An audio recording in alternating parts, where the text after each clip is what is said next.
Okay, you guys should be able to hear me now, I think. Let me just knock this out there, knock that there, and it should be good to go. Okay, so you should be able to hear me now. Is that okay? Man, I just wish I could speak Japanese because you keep putting kanji. Let me know if there is an audio and video desync. I didn't check the audio and video sync before stream. I always do that, and I just failed to do that today because I'm just out of touch with reality right now. So if there is an audio problem, again, I can just turn the stream off really quick, fix the desync issue, and then hop back on. In fact, let me just watch my stream for 2 seconds just to check. Wait, that doesn't help at all because I need to turn off the music. Martin says it's fine, but I am paranoid. That looks fine to me. Perfect. All right. All right. So I think we're good to go. There's a lot of stuff. I mean, let's just catch up. How's everyone doing? I hope you guys are all having a wonderful day. I have no idea what you're saying, GDE. I'm so sorry. Let me go ahead and translate that as well. Something 100, W. W means laugh. I know it means because it's like grass. That's about as much as I know. If it's a voice, then 1 million push-up preparations are good. Oh no, does this count as an error? Actually, I guess it does count for an error, so I have at least 1 push-up that I've got to do. Let's just catch up for a quick bit, guys, and then we'll hop into stream, talk about what we're doing today, all this kind of stuff. Again, it's been a long time since my last stream, like probably 2 months, and so I figure there's a lot of things to catch up on. So just do Zernal PP over here. Oh my gosh, I don't remember anything. Everything is just broken today. Anyway, right. So if you guys haven't been keeping up, I have been actually publishing stuff to YouTube recently. I guess I'll put this in red, YouTube. YouTube. All right. And what have I put up on YouTube? I've put up 2 different videos. One video for affine transformations. Affine transforms. And then another one for Constitutes, actually. And so now we're at the stage where we've kind of wrapped up everything that we need, and we can start attacking the fractal flame method again, which I know I've mentioned that from.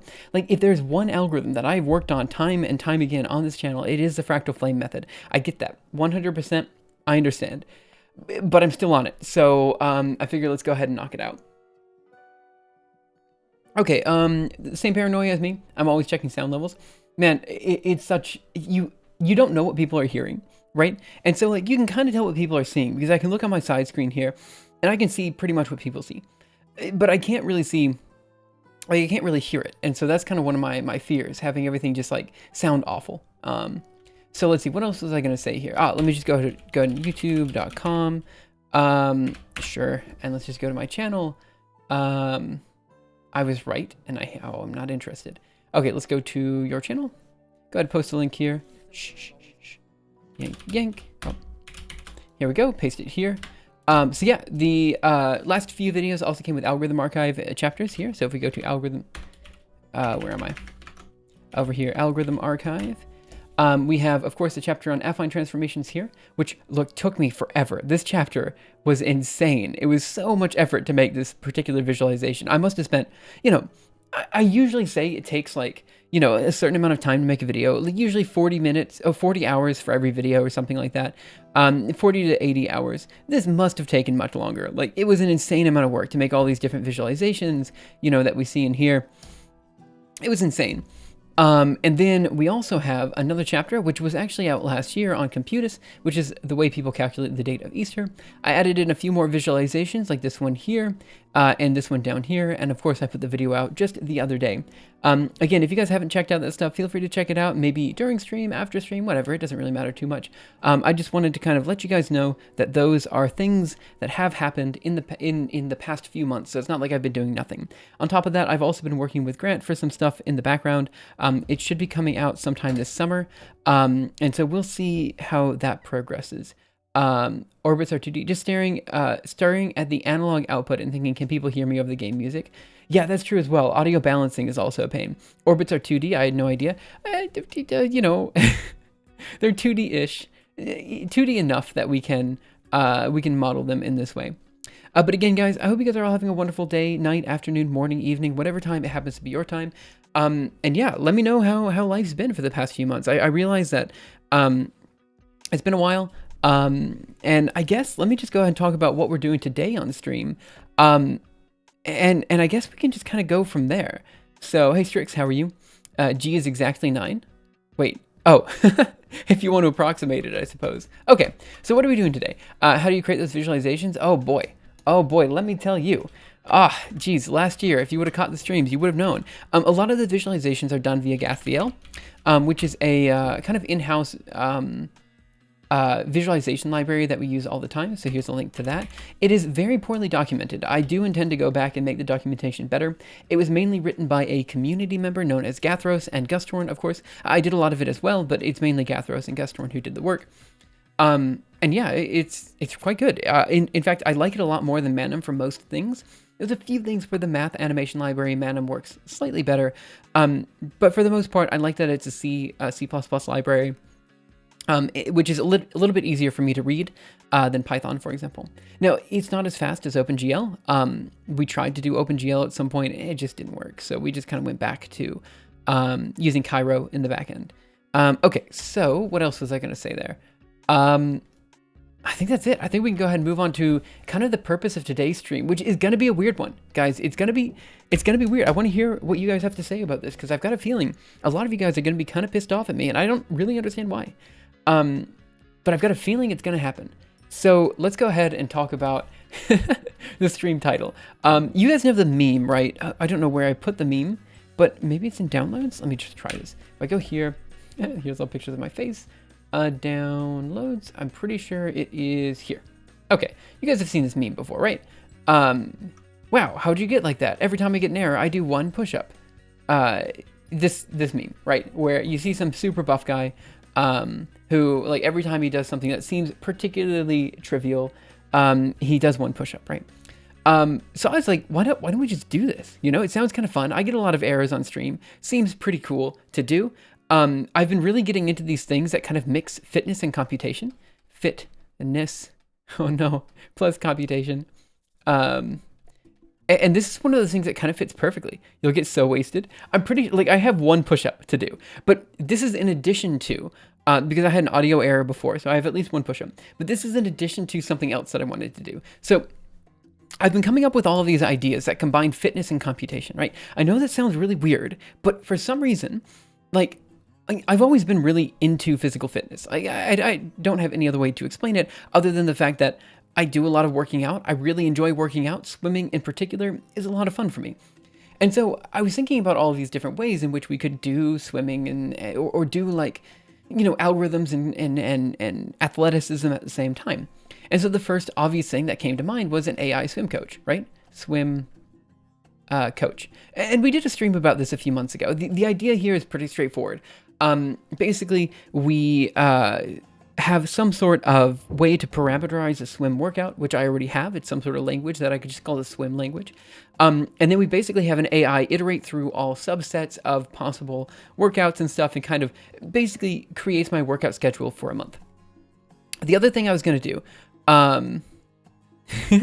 I was gonna do that, actually. I don't know who Hero Set is, but I was gonna do that as well. I just didn't do it yet for the stream. The other thing I was gonna do is pathfinding. So you guys know that I will be moving to Barcelona in September-ish, something like that. And so I thought, it's a new city. I don't exactly know the best running route in the new city. So I thought we could do a pathfinding method to basically optimize over, like, the calories burned over time or something like that. And we could basically find the optimal jogging or running route specifically via, a pathfinding algorithm. There is a third one that I came up with that I'm going to put in question marks here. And the reason I'm putting it in question marks is because, quite frankly, it's amazing, and I don't want anyone to steal it. It's just amazing. Get a bike roller with a power meter and generate at least as many watt hours as your computer uses. That's a good one. I like that one. I really like that one. Stream bike. All right. The idea is I can only... Okay, I can only stream for as long as I'm biking. Oh, that's pretty good. I like that one. I like that one a lot. Let's see. Were you moving to Barcelona? No, so I've already finished my PhD. I don't intend to go back to school at anytime soon. But my girlfriend is also finishing up her PhD And she's moving to Barcelona, and I'm presumably moving, or we will be moving there together. Is developing a 3D game in Pure C. He's currently trying to implement 3D collisions. Oh boy, that sounds kind of like a pain. It's an idea, but you won't make it. Wait. You want to power... You're right. I don't think there's a way... Okay, so here's the thing, right? I don't think you can actually properly power your PC in such a way that you can actually do stream from a bike. But if you could, this would be amazing. I'm like 10 out of 10. Like, it's not... I'm going to be honest. This one right here is perfect. Like, I'm not letting you guys know what it is. It's a secret. You guys might learn about it next year. Might be the year after that. Don't know. But that one's a secret. I'm not letting you guys know that one. Very cool. Also, moving from Mass to Europe this summer. Yeah, sounds cool. Not powering, just generate the same amount. Okay, fair enough. Yeah, generating the same amount is different. I'll just leave this here. What do we have? Chotomate. Paste. Olympic cyclist versus toaster. Okay, you're right. Yeah, you're 100% correct. We need to kind of think about this. Also, I've been missing a lot of stuff over here. Folster, thank you so much for the 30 months of subscribing. Let me just go ahead and put a Simul Cow in chat. Oh, if I can type. Simul Cow. I need to put 30 of them down. How have you been? I noticed that you were posting stuff. 13, 14, 15, 16, 17, 18, 19, 20. Oh man, 21, 2, 3, 4, 5, 6, 7, 8, 9, 10. That should be 30, I think. But yeah, how have you been? It's the amount you need to store it. Right. Well, maybe that's it. I mean, can you have a battery that's big enough to run the... I guess you could charge a laptop, right? If it's the same amount you need to store it, and it's basically how you power it. Well, that could also be interesting. Just like, maybe not stream bike, but like, power your computer bike. Like, you know, how long to charge laptop, right? Or cell phone. Charge. Oh my God. I can't. My writing is awful right now, guys, and you're just gonna have to deal with it. I'm sorry. Like, charge, let's say phone, for example. I'm sure people have done that before, though. It's basically how you power it. I'm actually working on fitness computation adjacent. Oh, that sounds really cool. I would cheat and program a cell phone or notebook then. Netbook. That's probably fair as well, right? Okay, I've got to get this next idea out right now because this is actually kind of important. The last one is interval training. Oh my gosh. This is the opposite, where the AI swim coach, pathfinding, number 3, which is mysterious. Stream bike actually is pretty good in the middle there. But interval training, this is kind of something where I want to take a concept that's very familiar or very regular, like is done all the time for athletes, and kind of use that to make my programming and use make my daily life better. Is kind of the idea. So I think most people might know what interval training is, but just in case you don't, there is this thing that is called a clock. Okay. Oh, it might be starting a bit too simple, but there's this thing that's called a clock, right? Let me just Google this to make sure everyone's on the same page here. Clock. Okay, let's just go ahead and copy image, paste image, and make it a little bit smaller and move it up here or something. All right. I don't think you guys are that dumb, for the record. So much fitness did your girlfriend got... Wait. So much fitness did your girlfriend get a lot more demanding? No, actually, my girlfriend is significantly, like, she does not care about fitness as much as I do. I've actually always, like, I've always had it done at least 1 hour of working out every day. Even, like, back in Japan, like, I would stream for 2 hours from 5 to 7 a.m., and then I would do an hour of working out minimum, and then I would go to work. You know, there's always at least 1 hour of working out every day, just since I was in junior high, you know? Let's see. But yeah, so the idea with interval training is that, you know, you've got the second hand that's kind of moving around. I guess I'll draw this in green or something. It's moving around here. Oh, that looks awful. Let's change that to blue. It's moving around here, right? And the idea is, you know, at least for me, I do swimming a lot. So you could do, for example, a 50 freestyle, let's say, which is, you know, regularly the fastest stroke you have in the pool. And you say you do this on a probably 40-second interval, right? So that means every 40 seconds, oh my gosh, you do your 50 freestyle, and then you kind of go again and again and again, right? Probably nowadays, because I'm actually kind of fat, my intervals are closer to 45 seconds, which is really slow, and I want to get that like better. But that's what the AA swim coach is for. We'll get there. The point is, though, that basically we watch the clock and we say, on the 45 we go, and then after we finish that iteration, on the bottom we go, on the 15 we go, on the top we go, so on and so forth. So every iteration we finish the 50 free in roughly 30 seconds,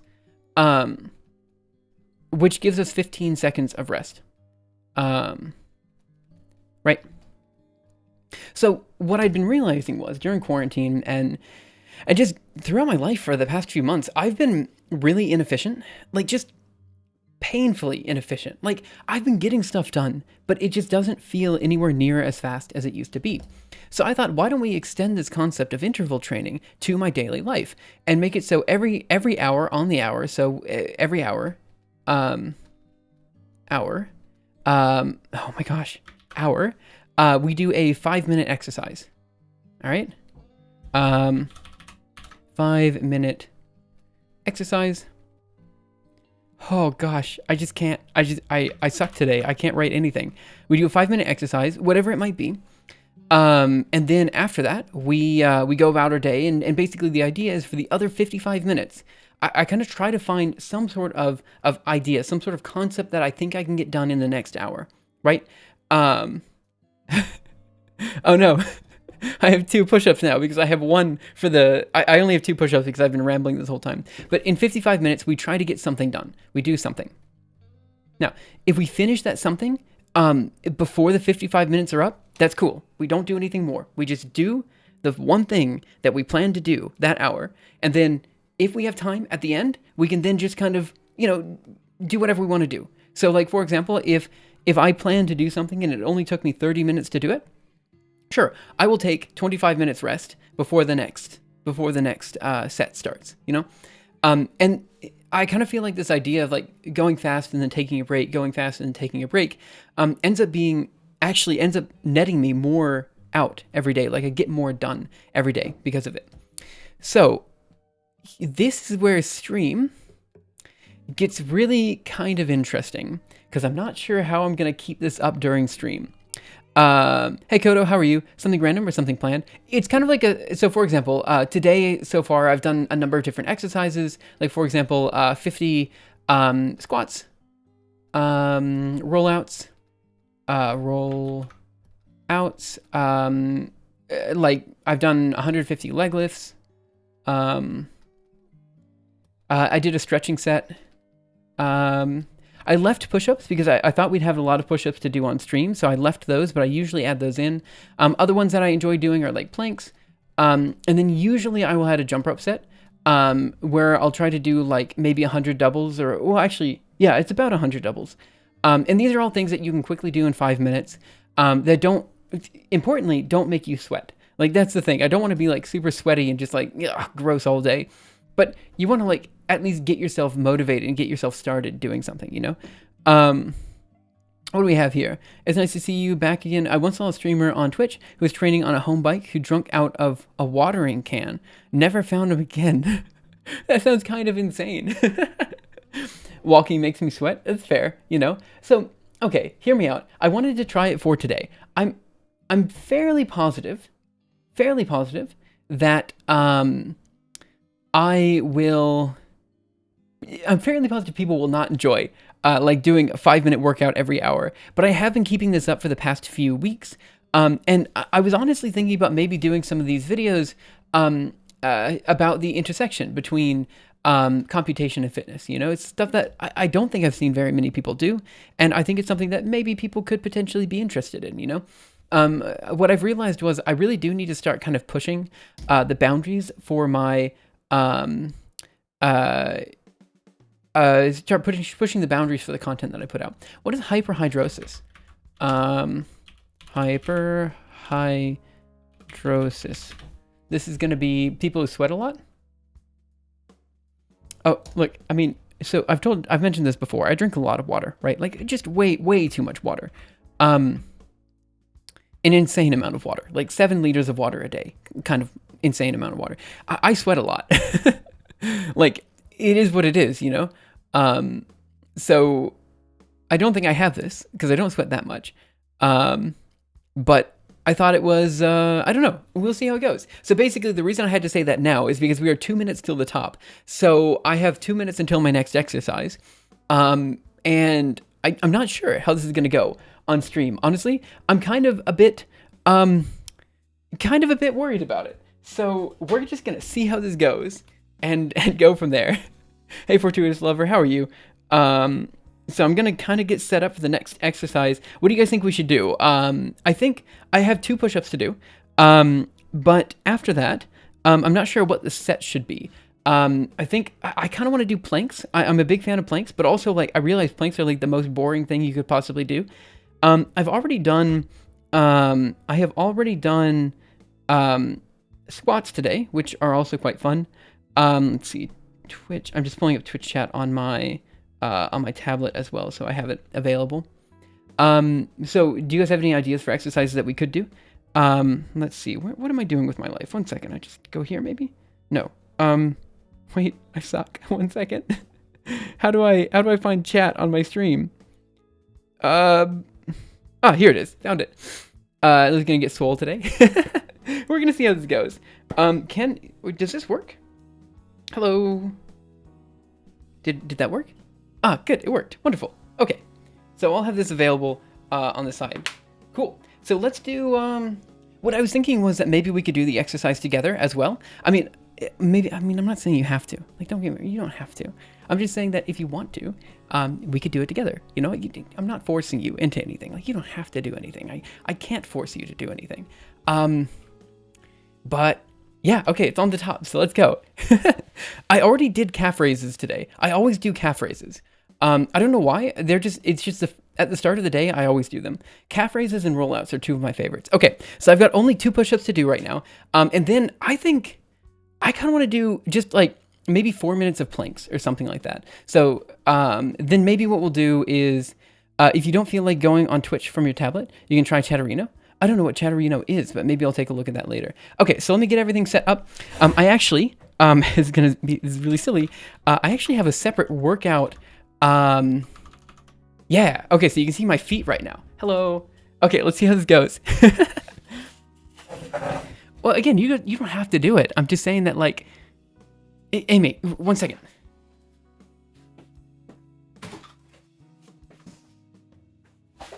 I have no idea how I'm going to do this in the long term. Like, absolutely none. But I did kind of set up today. Just a little bit, you know, just a teensy-weensy bit. Right.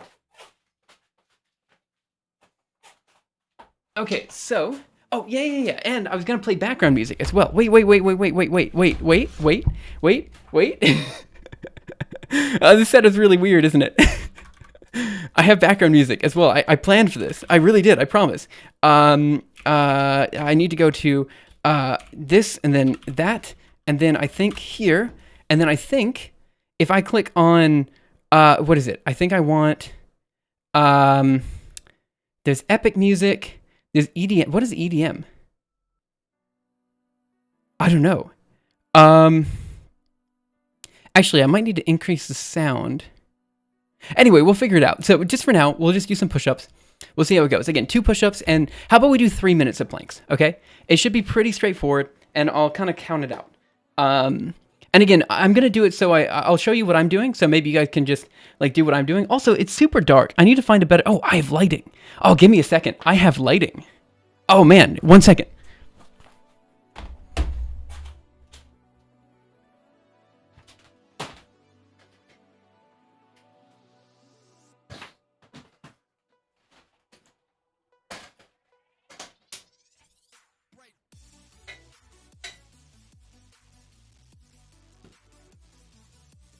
Come on, 1 second.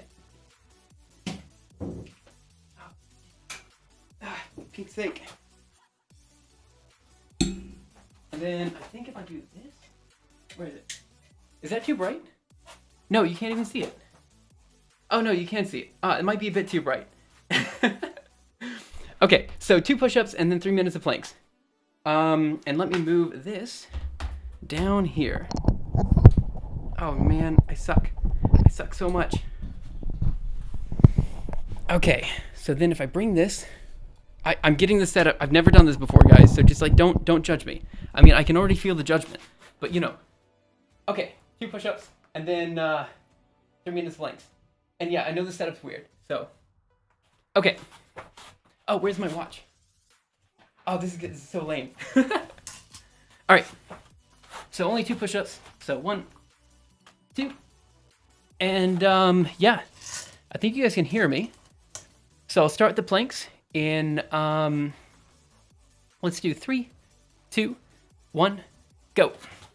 So what I'm gonna do for the planks here is hey, by the way, I'm going to just do 30 seconds, kind of like this, and then I'm going to do 30 seconds where I'm kind of up in a push-up position. Then I'll do 30 seconds on my left side, 30 seconds on my right side, and then push up a position again, and then back down to my elbows. So that's kind of the plan. Yeah, I also forgot chat. So I have no idea what you guys are saying, and I'm sorry about that. So that's been 30 seconds. So yeah, I actually do a lot of abs, probably too much abs. Like, for example, this is a roller. I use it all the time. Yeah, abs are kind of like my favorite thing to do. So anyway, it is now 20 seconds. You have 10 more seconds until we're at the top. And then I'm going to do left side first. So 3, 2, 1, switch. Okay, so I think you can see my hand. Hello. So now we have, let's see, it's been 10 seconds on your left side. 15 seconds. I really should have brought chat though. This is like kind of weird without chat. 20 seconds. The next one's gonna be kind of weird because my face is facing away from the microphone. So, okay. Right, so 5 seconds. 10.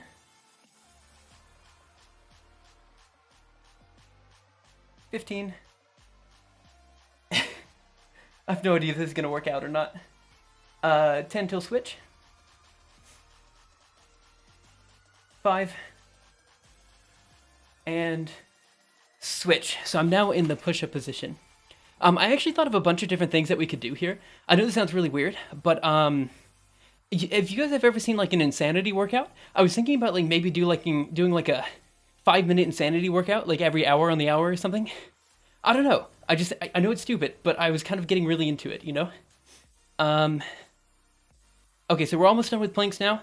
We have 5 seconds until we're back down to the original position. 2, 1, switch. Okay, so this part is the part that's actually really hard for me. Because you know, you've already been planking for 2 minutes and 30 seconds.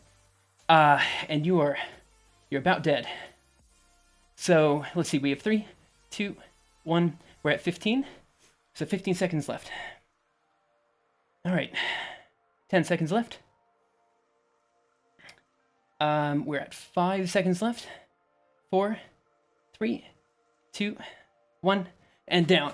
All right, so that's our first set. Let me bring the microphone back up. And let's see how dumb chat thought that was. I'm pretty sure pretty dumb. Okay, turn off this. And yeah.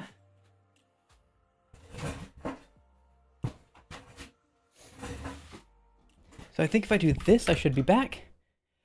And let's see what we have. I'm gonna go ahead and catch up on chat really quick, and then we'll see if people are actually into doing this or not. I have absolutely no idea. What is Pretzel Rocks? All right, I'm gonna drop that down, and then go over here, turn the regular music back on, and let's see what we have. So, I'm sorry. What do we have? I missed a lot of chat. I'm excited. I need motivation to work out. Oh, I missed everything. Love the setup. He's actually serious. Errors and sets, more push-ups. In the time you set up, I did 5. Fair enough. I'm excited. I need motivation to work out. Simulating stream, exercise hype. Yeah, hey, TS how are you? I see this is all in preparation for the beaches in Barcelona. Got to get that six pack. Oh boy, like I've been wanting a six pack since I was like 14, and I have never been able to actually do it. I don't know why. I just suck, you know. So it's because of my diet, you know, more than my exercise. I do a lot of exercise, so I don't think my. I think it's more that I need to fix my diet. Let's see, what else do we have here? I'm sorry that I made you feel really bad about your abs. Like abs are the only thing that I can do. Let's see. My core is probably the weakest part of my body. Check out GitHub sponsor. Plank will help. My body is the weakest part of my body. I can barely do 60s planks. Yeah, so that's the other thing, right? It's an experiment. I could hear the music, by the way. Couldn't hear the music. Okay, good. So that's something that I need to fix then. I'm not exactly sure how to do that, but I'll try to fix it for the next set. So I think today's stream, I'm kind of just trying to figure out how to make this work and see if people are actually into it, because we've already analyzed a few problems with it. So let's go here. Okay, so if you... No one saw that I just hit my my lamp, so that's good. That's the nice thing about this camera angle. People can't see my my feet or anything else other than my face, which is probably, honestly, probably the most unsightly part of me is probably this area. So what would happen if I just like took the camera and I pointed it so it only sees my body, and then like no one had to see my face anyway? Okay, so what are we gonna do? Journal, new page before. So here's a bit that I don't know how to solve. So one, everyone has perfect. We want truck cam back. Oh man, I should have done that. Okay, so the first thing is that my workouts, is not equal to other people's. Equals workout. By that I mean like we need to find a way to scale this so that like people can like take a break, or people could like, you know, I do want to make it so it's something that everyone kind of does. Just 5 minutes of just quick blitz exercise and then back to work, you know, type of thing. Not exactly sure how to do that. The other thing that I'm not sure how to do is how to show people that, you know, the set that we're doing, yeah, or other things, right? So what I did is I have this black bar at the bottom of the workout screen that I'm intending to like modify the image of so that it explains, hey, we're going to be doing this at this time and all that kind of stuff. But I have to write the code to do that. And so that's kind of what I thought we'd be spending most of the time doing today, just kind of getting this all set up. Now I realize people are probably not super into fitness, doing the Arcane Workout Archive now. I'm pretty sure that most people are not into like both fitness and computation. It's one of those things that few people are into computation, and even fewer people are probably into, well, no. I don't know. It's probably about the same, but I would imagine like the circles of people who are interested in fitness and the circles of people who are interested in computation, there's like a very small overlap, you know, of people who are interested in both. You know, just a little area in here. So fairly certain fitness, computation. But I figure let's see how it goes. What's the worst that could happen, right? Like everyone hates it? Whatever. I mean, I have no idea how long I can stream this time anyway. So, I mean, I'm going to be able to stream at least for this month, but I have no idea beyond that. There might be a large overlap of people who are into computation and really should do more fitness. I think maybe that should be the target audience, right? People who have been just sitting at their computer all day and they're just trying to find a way to just put a little bit more physical activity into their life. So they don't have to do the full 5-minute exercise, but just, you know, do what they feel comfortable with. You know, they don't have to do 5 minutes of planks. They could do like, you know, 30 seconds of planks. Take a 30 seconds rest. 30 seconds of planks again. 30-second rest, you know? Something like that. I think you're underestimating the amount of people that like the combination. Most nerds don't work out. Common stereotype. That I was thinking about how stereotypes affect, you know, the way that we see the world and the way that we think about, like, you know, like for example, there's stereotypes that, you know, men and women act certain ways. There's stereotypes that scientists act this way, and, you know, that, you know, jocks act this way and all this kind of stuff. But I don't know. I think Strix is kind of right here in that a lot of these stereotypes don't really work in the modern era. Like a lot of these people that were before seen as nerds are now kind of maybe not as nerdy as they once were. Like they're definitely not social outcasts and stuff. Okay. Anyway, it's just stuff that I was thinking about, right? For most nerds, we sit down in front of the computer a lot. That's true. Okay, so what I want to do next is I want to think about, just because we need to do this anyway, I want to think about all of the different exercises that we can cycle through. The older I get, the more interested in fitness I get. I used to get up at 4 o'clock a.m. every single morning for morning swim practice. That's what I did. And I still get up at 5 every morning. And actually, for the most part, I go to the pool. So it hasn't changed that much. But I genuinely love getting up in the morning and working out. Hey, Tim, how are you? By the way, what are you working on now? I've been off of Twitch and basically everything but YouTube. I've been on YouTube a bit for the past 2 months. So I have no idea what everyone's doing. But I know that Tim is a fantastic streamer. If you haven't checked out their content yet, definitely check them out. How are you so slim? See, the problem is, like, when it comes to people who spend all their time at the computer, I feel like there's two different groups. There's a group who spends all their time at the computer and then eat a lot, and the group that spend all their time at the computer and just eat absolutely nothing. And okay, I'm very much like, this is obviously not true, but there is some extent, to some extent, like you have like the skinny nerds and then like the bigger nerds, and there seems to be not so much in between, you know? Do a swimming stream? I don't think you understand how much I would love to do a swimming stream. I love swimming. Like, it is, like, not gonna lie, the reason I want to do the AI swim coach, like the reason I want to do all the working out is because I used to be like really close to Olympic times for a few of my old strokes, you know, like for example, 200 breaststroke, I was really close. The 1500 freestyle, I was pretty close to Olympic times at. And then also the 400 IM, I was really close, but I was unable to do, I was unable to do the backstroke portion of it very well. So I ended up not doing particularly well with that exercise. But I will say, if I could, I would definitely do a swimming stream. I just don't know exactly how to do it. That would be super interesting if I could, though. Is there a way to... Okay, I'm rambling now, so let's just... GoPro wireless.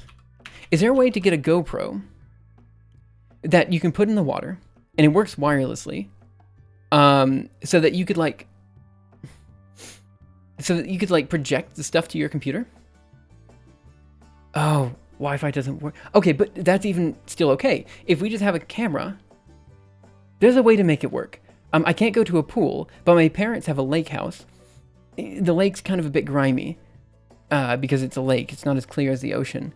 But I could probably run a cord all the way from my house to the lake. I don't know if a drone would work. I want underwater shots, you know? So that I can teach technique and stuff like that, like how to do a flip turn, how to catch water appropriately, stuff like this. That's stuff that I would like to do. Okay. Anyway, we'll think about that later. And there are underwater drones, really? Maybe a 5-minute workout could be AI assisted, and over say 5 workouts, it randomly mixes different exercises to get balanced overall workout. I think that's really cool. I like that idea. I really do. So let's actually start working with that idea, because that's actually a really cool idea. Like, I'm a huge fan of that. So the way I could imagine this working, so where does the AI come to play here? There's actually a bunch of different questions, right? Because this question that you're asking actually sits at the heart of the AI swim coach as well, right? So my idea is that we have basically a bucket, right, of different exercises that we can pull from. Exercise is right, and so you pull from this bucket. I don't know what I'm drawing, guys. It looks like a marshmallow that's like got hair on it, but you pull stuff from the bucket, and like, for example, you'll have 3 minutes of planks, right? Right, or something, right? So where does the AI come into play? Like, would the AI then say, well, okay, let's mix the planks with, like, for example, squats right now, or something like that? That could potentially work. I mean, the main goal of the interval training is so that we can do just a quick 5-minute workout and then just get work done, you know? Like, that's the hope, that we just do 5 minutes of just light exercise and then back to getting stuff done. But that does bring up, yeah, but I think if there's some way to combine the AI here, this would be good, because that way we already solved the problem for the AI swim coach. We're just going to have the same problem. So I'm imagining we have a bunch of these different modules, right? Planks, like squats, for example. And like we have set exercises, right? Everyone knows what these exercises are. And the question is, how do we combine these exercises together to have something that, works for just our quick 5-minute exercises? And the easiest way to do this is, again, I'm just calling it a grab bag technique. Grab bag technique. And the idea here is we just pull out some exercises at random until they fit the 5-minute, the 5-minute quota or whatever. And then we go from there. The main thing is, though, I don't know what the cost function is here. Like, for example, with the pathfinding method, I think it's pretty clear what the cost function is. You want to burn the most calories in the shortest amount of time. Here, I don't exactly know what you're looking for. Are we looking for... What are we trying to optimize is the question. Over set workouts, it tries to target all muscle groups. That's it. All muscle groups, intensities, etc. So over the course of a full day, let's say not 24-hour period, but let's say 8-hour period, because you're obviously not going to do this all day. It's only going to be for a set amount of time. We want it to just kind of do the most even workout it can. Is it just to tell us the best exercise based on common factors? I think maybe that is, we just want some, I think it doesn't have to be super like machine learning AI. I think it could just be a very simple heuristic approach where we just put all the exercises together, and like squats, for example, could be tagged as #legs, right? And these could be #abs, right?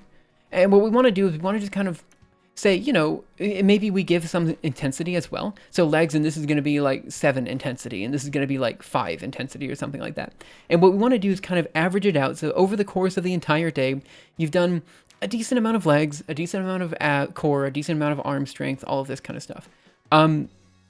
Yeah, I think that would work okay. So then in that case, what we need to do is create a table right now of a bunch of different exercises, kind of what muscle group they target and how difficult these are. And already I'm running into like kind of a situation where I'm not sure exactly what to do with, like, for example, calf raises. They definitely work the legs, but they work a different part of the legs than, for example, squats, So would this mean that on a certain day, some of these exercises are just core? Like, for example, you'll always do a certain one of your sets for this day will be squats. Could be. So let's just kind of start messing around, see what we can do. Also, I do realize this is a really weird stream to hop in on.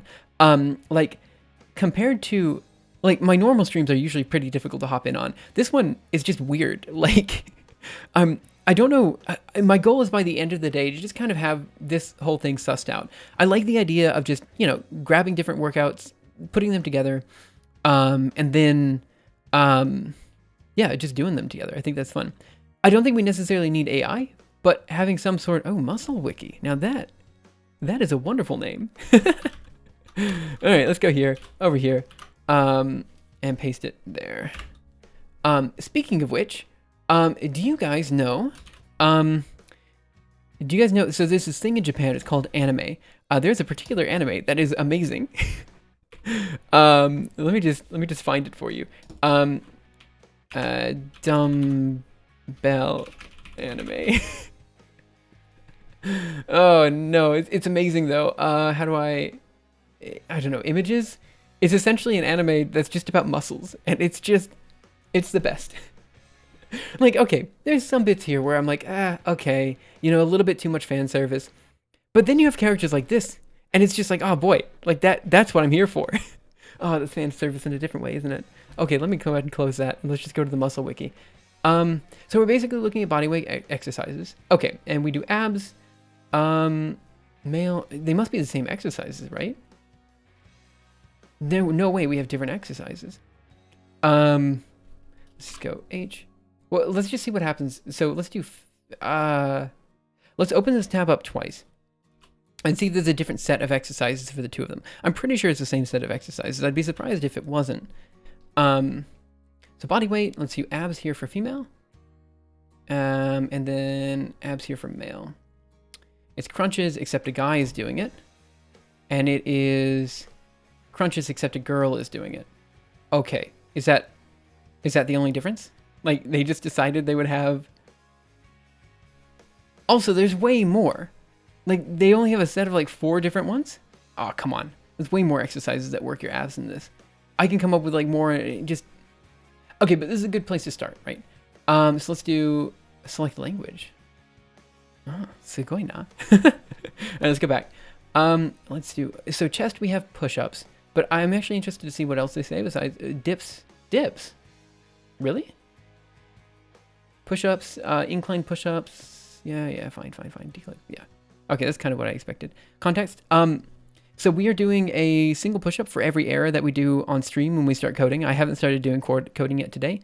And we're also trying to create a kind of like interval training-esque workout routine so that every hour on the hour for the first 5 minutes, you do some sort of simple exercise that works out a particular muscle group. And what we're hoping to do is create a very simple heuristic method, something like AI. I don't think we need machine learning for it or anything, but something like AI. In fact, it is AI, just not machine learning. That would allow us to, how do I put this?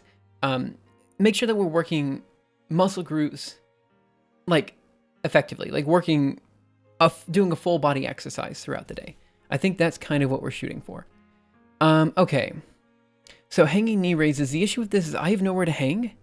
Let's see, but okay. Let's just kind of start writing stuff out. Let's see what we do. Where am I going to put this? So we're going to CD projects. What is a good project name for this? Should it be done in Julia? I think maybe, I don't know if this is going to be done in Julia yet. So let's think of a good project name here. Interval life.jl. Interval training. Oh gosh, why? Okay, it is interval training. Vol training. Right, for your life. Maybe equipment as a parameter, so it knows what exercises it can pick from. That's actually pretty good. I like that idea. So interval training. That's not how you spell training. Oh, why do I suck? Just why am I so bad? Like, just someone, please. I've been asking myself that question since I was born, and I've never had a solid answer. Like, I would pray every morning and just ask God, why am I so bad? Oh, okay, that was really bad. No, don't clip that. Oh my gosh, I suck. Get jacked. Okay. Interval training. Get jacked.jl. Get jacked is pretty good. Jacked. Maybe it could be like Jack. There's Jack in a Box, Jack and Jill. Jack and Jill. I like Jack and Jill. How many push-ups have you done today? Only 2. I've only made 2. I've only made 2 errors so far because I suck.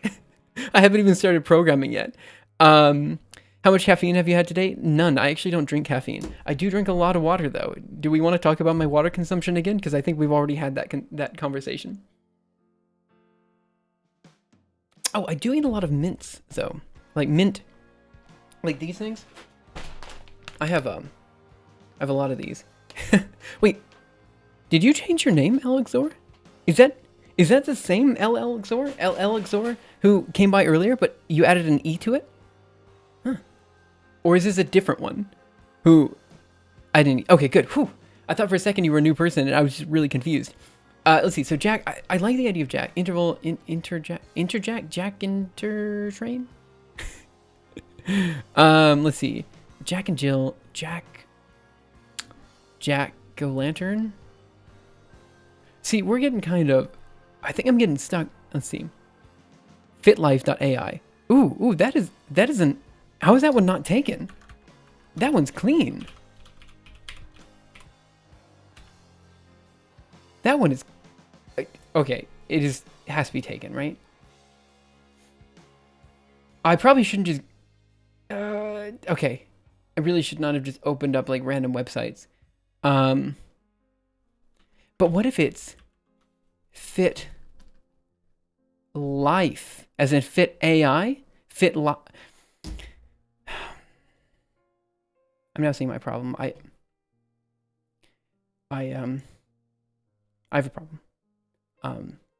I am sorry to say that I am really bad at naming conventions.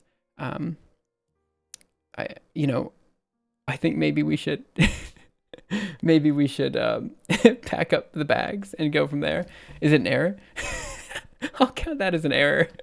That's definitely an error. In fact, let me just go ahead and do something really quick. I think I can. How do I do this? Subscribe, request, chat. I need to figure out how to make it so people can spend channel points on adding on adding push-ups or something to the workout. Let's see. I don't exactly know how to do that. I guess I can try to figure it out later. Oh, maybe if I go to settings over here. Yeah. Viewer rewards, maybe. Ah, channel points. There we go. Enable channel points. And let's see. Customize channel points display. Manage rewards. Okay. What do we have here? Community challenge, custom rewards. Create a custom reward. Okay, so here's the problem. I know some people have an insane amount, like an insane number of channel points already for this channel. So I have no idea what we should call this. So this will be +1 push-up. All right. Add a push-up up to the count. Okay. How could someone like just anyone in chat tell me how many channel points you have? So I can kind of estimate how many channel points we should give to this thing. I was thinking 300. So they say viewers earn 220 points per hour on average. 9.2k. 31.6k. Oh no. If Ultra redeems him, I have to do 200 push-ups. Alright. Well, let's do 300, okay? I don't have a reward icon exactly. But we're gonna add in a, let's see. Oh, do I need to add an icon to this? Oh, pre-made icon gallery. What is going on? Oh gosh. Why am I so bad at it? I'm sorry, you guys have no idea what I'm doing. But I'm just gonna use a pre-made icon for now. And then go from there. Let's see. What is this? Okay. I don't know how to do this right now. But maybe if I do... If I click on one of these, does it work? This one? Oh, cancel. Oh, I have no idea how to do this at all. Okay, I'll do this tomorrow then. I'll try to figure it out off the stream, and then I'll do it tomorrow, because at this point I'm spending too long trying to figure it out. And it's just not... It's not happening right now. What am I doing? I need to do this, I think? Oh gosh, now I'm lost. This one. No one even saw what I was doing, which is good, because you guys would have been embarrassed. 10. I think you can set caps for today. Yeah, you definitely can. I got stuck at the... I need to create like an or an icon for it. Okay, wait. If you guys have an idea for an icon that I could do to add push-ups, just let me know. I can just put that in there pretty easy. So if someone comes up with an icon, just let me know. Okay. I'm not making a fit or health site. I'm trying to just like... You'll see at the top of the hour. We're basically just doing like a 5-minute like exercise every hour on the hour is the plan. So someone gave me a website. It was ninglix.com. Let's see what this one does. Over here, open, paste. Okay. Business name generator. So we're gonna do fitness, interval training. We're gonna do programming. We're gonna do cool. We'll do medium names next. Brandable names like sure, yeah, okay, sounds good. Yeah, brandable, yeah, let's go generate. Let's see what we got. Cool camp manager. What? Funkine up cool.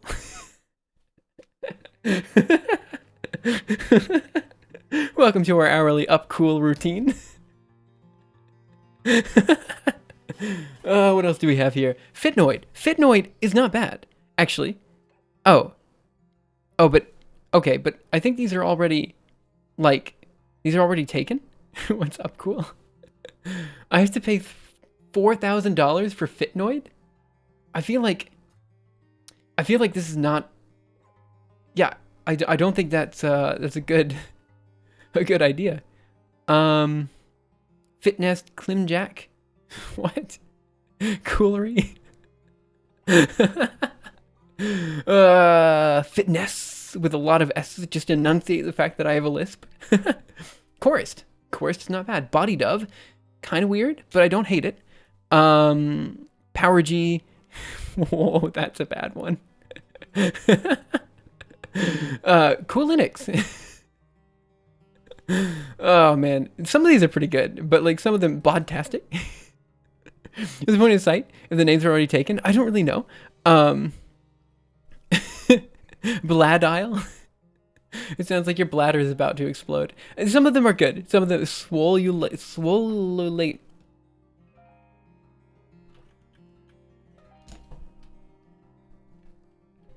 Swoleos. That's what it is. That's our code name for now. Swoleos. It goes with Simuleos, Scribbleos. It goes with everything else. It's Swoleos. That's what we're doing.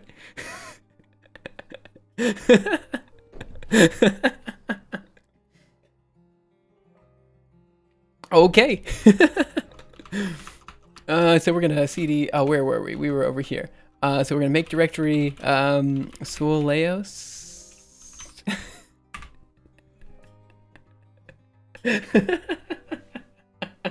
Oh, this is beautiful. Okay, cd into Swoleos. All right, Alice here.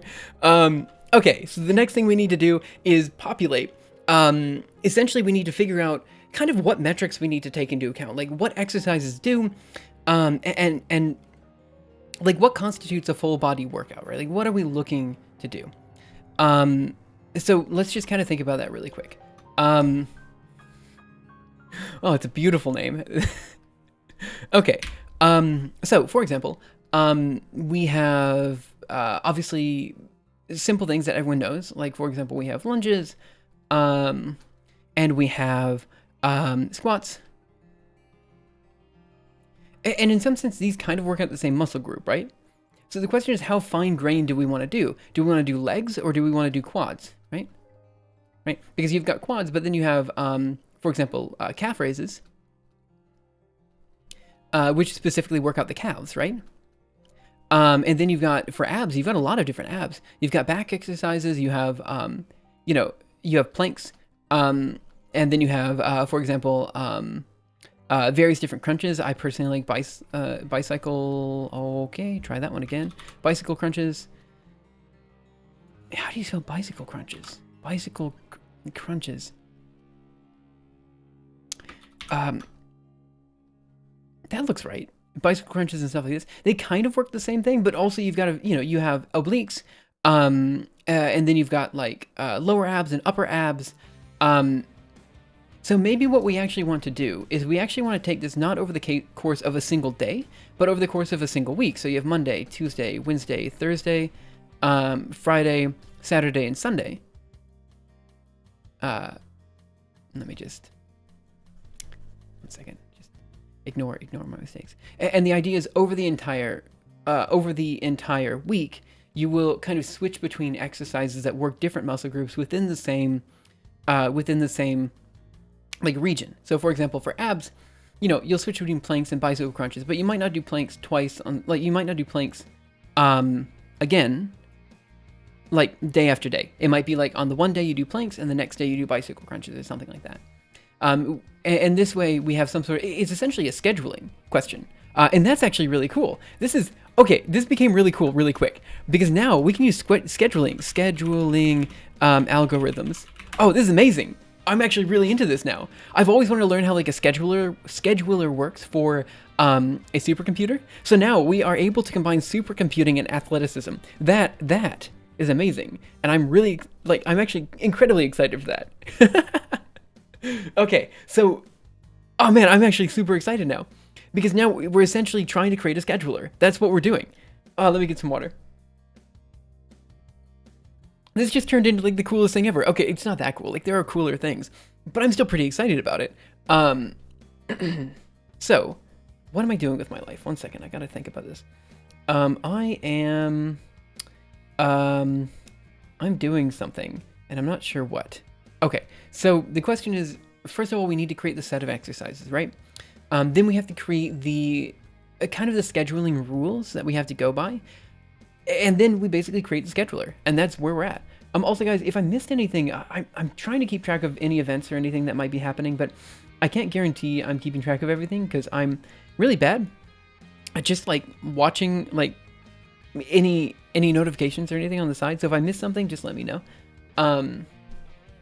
Okay, so I need to ask because this is one of those things that I think I'm really excited about, but I've got a feeling other people are not super excited about. Scale from 1 to 10. Is this a good idea or not? Like, is this something that people are actually interested in? Okay. The other thing I need to do while I'm here, oh, no, I should be okay. Yeah, I should be fine. 7.8, 10. We have someone that's a 10. That's fine. As long as Master 2500 is a 10, I'm happy with that. Honestly, though, like, I think we're at, like,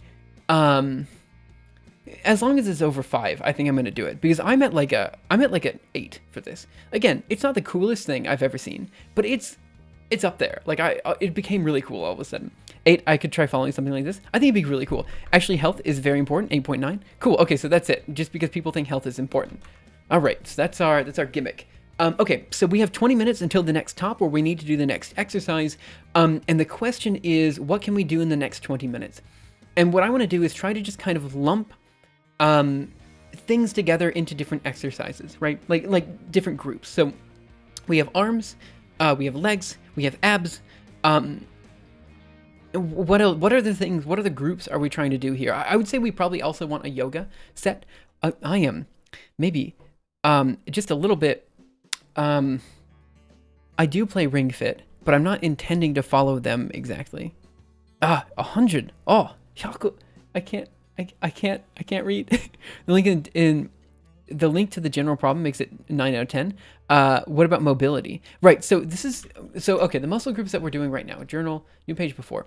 I'm thinking we have arms, legs, core. We'll say because also back is kind of. If you just work your abs, trust me. If you just work your abs, you're gonna have back problems. That was always my issue. I would always work my abs, but I would neglect working my back. And I actually ran into a bunch of issues with my back before.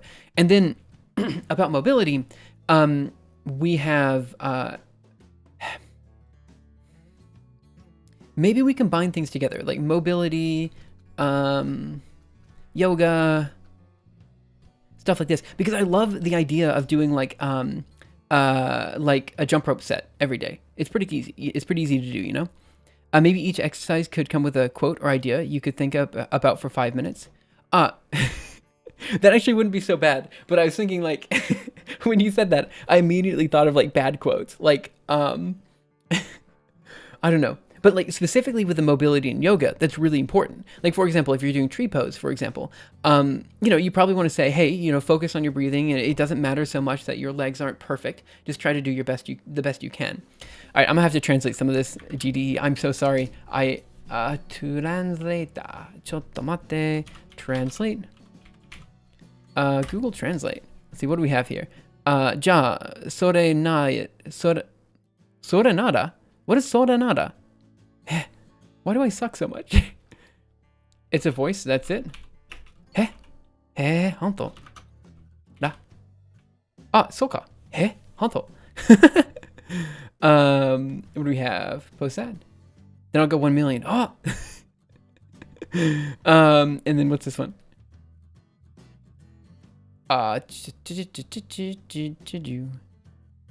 Here. Man. So. Honto. I need to learn more Japanese. I've recently been calling my girlfriend, and she's with her parents right now, just because she decided to visit her parents before going to Barcelona and stuff. And like every now and again, her mom will appear, and I have no idea what to say. It's just like, konbanwa, genki. My Japanese is so bad. Like I can get around in Tokyo if I need to, but that's the extent, Okay. So I'm fairly confident that we're set in these 3 groups, right? The question is, what do we call the 4th group here? What is that? Like, we could call it yoga, we could call it core. Maybe mobility is the way to call it. Maybe we do call it mobility. I think that's what we'll do. Because mobility could also include, for example, stretching and stuff like that. Which is, it's key. We need to make sure that we're doing stretching and everything else, just because, look, maybe flexibility could also work here. We'll say mobility, but it encompasses dexterity. Going full D&D here. Don't sweat it, your Japanese is probably better than my English. Maybe. But my Japanese is actually pretty bad. Okay, so we'll do, oh no. Okay, let's try it again. What do we have? This is use honorifics properly. So when talking to her mother, your Japanese is better than my Japanese. Yeah, but I assume you don't have like any reason to learn Japanese, like unlike me, where I have a very clear reason to learn Japanese. Okay. So now the next question is, do we want to cycle in difficulty? You're a W? Huh? Also, all those help with mental well-being and clarity. Agreed. So now the question is, do we cycle in difficulty as well? So obviously we have these that we're going to be cycling through. Do we say that, for example, maybe we could add meditation to mobility as well. Regional in Japanese, no subtitles when watching anime. Honestly, the problem with anime is they use a lot of English words as well.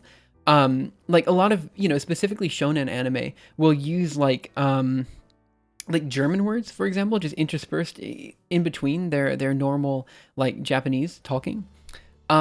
Which is, I don't know, it just doesn't always work. It is still hard to translate even if you know Japanese sometimes. Okay, so let's talk about different categories here. Obviously we have these 4 categories that we swap between, and I think we do want 4 because we're assuming that you're going to be doing this for roughly 8 hours a day. Right? It's not guaranteed that you'll be doing it for 8 hours a day, but we're assuming that you're just going to do it throughout the day, right? I mean, if you think about it, doing a 5-minute exercise every hour for 8 hours a day, I mean, that gives you, what is that? That's, why do I, 8 times 5 is 40. That gives you 40 minutes. That gives you 40 minutes of exercise, which is, good. 8 hours a day from 0, you'll hurt yourself. No, well, it's only 5 minutes, right, out of the 8 hours a day, right? Like, that's kind of the idea. Do you plan on doing projects to do with language learning? Maybe I should, actually, because I really should be learning. My Spanish is really bad, and so is my Japanese, and I need to learn both. So this gives you roughly 40 minutes of exercise a day, which is good. I think, honestly, that's probably what you should strive for. Like, if you're starting from 0, 40 minutes a day is probably what you should be shooting for. So you're moving to Barcelona soon? I will be moving to Barcelona in September. I think. Okay. So the question is, do we want to have, what scales are we working with here? So because you're doing it for 8 hours a day, I think having something that's divisible by 8, or like that 8 divides into, I think is a good idea. And if it's 40 minutes, it's 40 minutes of kind of intense workouts, but it's also spread out. So I don't know if you can really count it as like really intense. You still live there? Oh, cool. Yeah, I'm a bit worried about it because, besides Boston, I haven't really ever lived in a city before. So I'm actually quite worried about living in a city properly because Boston, it's been fine. This place itself is pretty nice. I'm now worried when you say that everything else is crap. So I say we also give it an intensity score, right? So we have both the type and then intensity levels. And these are the things we scale with. And then the idea is that we schedule this for a set amount of time, right? So for example, we could schedule it over a week or a day, depending on what people want. So that means the user needs to first of all select exercises. So the user will select exercises. Let me just kind of move these around really quick. So we're going to move this over. Okay, we're going to move this over here. And then we're going to say what the user is going to do. And I'm going to put this in pink. So we'll say the user, selects exercises, exercises. Okay. this is good because, for example, I might not be able to jump rope for a few hours a day, but I can specifically jump rope at night or when I'm not streaming or something like that. And I'd like to add jump roping to the routine. So by selecting these, I guess this means one, they can choose exercises they like, choose favorites, favorites. I'm gonna ask you guys a dumb question. Does favorite have a U in it? I think this is one of those things that I keep spelling, and I'm always told that I'm spelling it wrong, but I think it does have a U in it. Yeah, it should have a U, right? But every time I use favorite. So did I just for some reason learn American spelling for everything but the word favorite? That might be what happened. Both are accepted as far as I know. Right. Okay, fair enough. Maybe just for some reason I learned the word favorite in British. I don't know. Also the word gray, for example, I never I know that Gray is the American spelling, but I always spell it Grey instead. Things like that. So they select exercises, choose favorites, and also unchoose. How do you unchoose something? Removes, remove. Well, I guess. Okay, so they should be able to choose their favorites and remove impossible exercises. Okay, and then finally they should be able to set times where certain exercises are unavailable. Some exercises are impossible. Okay, so these are the things that I think a user would want to be able to do. I learned gray because of Crayola. They spelled it gray. Oh, interesting. Maybe that's what happened with me as well. Now, what else should the user be able to do here? I think the user should also be able to, when they're selecting the exercises, they should also be able to select intensities. Okay, that's definitely something that they should be able to do. Now the question is, should we provide, like for example, I just did 5 minutes of planks, right? Should I provide, should I say we're doing 5 minutes of planks? Or should this be more of a situation where, we, how do I put this? We don't tell them 5 minutes of planks. We just say, do planks for 5 minutes or something like that. Just, it just means you have to do 5 minutes straight. You do 30 seconds now. For example, we don't tell them to do, 50 ab rolls or something like that. We don't tell them to do 50 squats. We say, do squats for 5 minutes until you feel uncomfortable or something like this. Then it allows people to set their intensity anyway, I do like the idea of giving people a direct number though, like saying, hey, here, do 50 squats or something like that. And then as you do it more and more, you kind of say, this is easy, this is difficult. And then 37 planks per second. You're doing planks wrong. I think actually that might be what we want to do. We want people to basically give feedback, and we want to say, hey, was that exercise easy or hard? And if it was hard, yeah, maybe that's what we do. Like we say, after workout, and then we allow the scheduler to know, this was particularly difficult. And then, yeah, I think that's a good way to do it. Hey, Epic Ninja Elephant, how are you? We're kind of like, I don't know. I've been trying to find ways to combine fitness and algorithms and athletics, and this is something that I've been wanting to do for basically the past few months. And I think this is actually working out, honestly. I'm actually pretty excited for it. So they select intensity after workouts. And then this goes right back to the scheduler. Is there anything else that you guys can think of that the user might want to select? Obviously select which exercises they do, select difficulty. And then we have the scheduler basically take a step back and say, okay, well, on the hour you're going to do, 20 squats, or on the hour you're going to do 5 minutes of planks or something like that. I think I want the scheduler to, the time per hour. You think? So instead of doing we're roughly trying to make it so everything's 5 minutes, but total duration. Yeah, duration is good. Yeah, I gotcha. So like, for example, you know, maybe it's not 5 minutes every hour, it's just a minute every hour, or maybe it's 10 minutes every hour. Who knows, you know? The point is that like you want to kind of set it yourself, right? Yeah, okay, I think this is coming along. I realize that we haven't done any coding yet, so I haven't generated any errors yet to do push-ups for. Oh, no, there was an error in naming because I was just so bad. Oh, I've done no coding today. It's all just kind of like figuring this out. So now the next question is, what does a UI look like? And I know this is kind of a weird question coming from me because I never do UI, but I'm actually kind of interested here because I could see this as something that people could use, you know, somewhat regularly. Maybe if they're interested. So like, I think ideally most people, and again, I'm just kind of spitballing here. I think most people probably want this on their phone, I would say, right? I don't know, do they? But I'm kind of seeing this as more of a desktop application, right? But also, like, do I really care about UI that much? Or, like, okay, here's the question. If we did have this thing that allows for us to schedule, like, should this be something that only I do? Or should or should this be something that, you know, other people do? Are people interested in having an application like this so they can kind of tailor their own workouts? Is that something people want? The reason I think desktop is useful here is because we can set desktop notifications, right?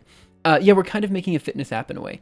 And the reason that's cool is because, like, if you're typing and you're, you know, heavy into programming, I don't know about you guys, but a lot of times I'm kind of in the zone and I don't really think about other things too much.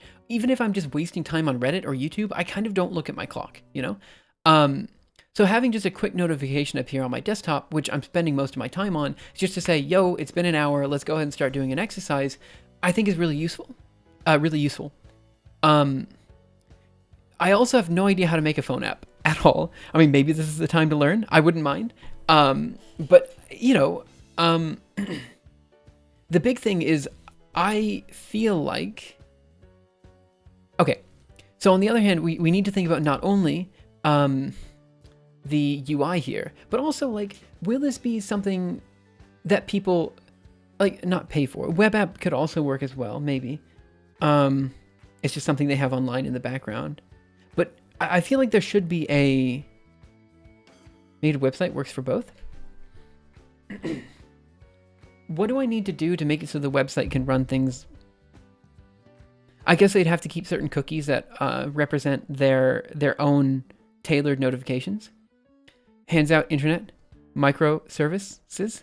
What are internet microservices? Web can also have desktop notifications. Okay, let me Google what this is because I suck.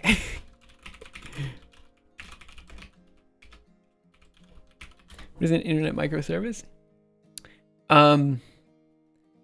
Let's see. Monolithic versus microservice architecture. Autonomous, specialized, agility, flexible scaling, easy development. I don't know because I know nothing about the web. Web can also have desktop notifications. I was not imagining this as a web application because I'm a little bit worried about security, and I also don't understand how to do anything with the web. Make the website ding every hour. That could work. I'm kind of memeing. It's a buzzword and all. Oh, okay. It's a buzzword that I didn't know, but also, like, fair enough.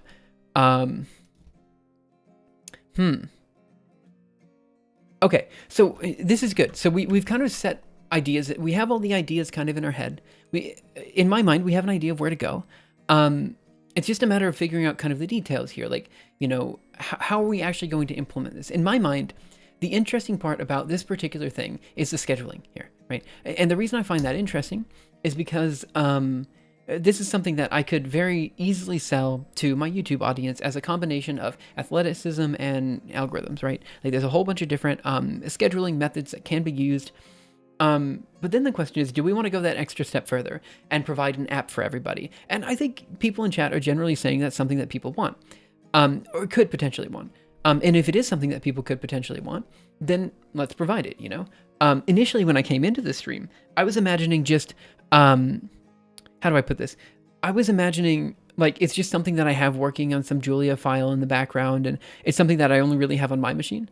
But again, maybe, maybe it's something everyone uses. So in that case, we have phone, desktop, or maybe a web app that would work on both. So as someone who doesn't really use smart devices pretty much at all, I've got a question about how this would work on the web exactly.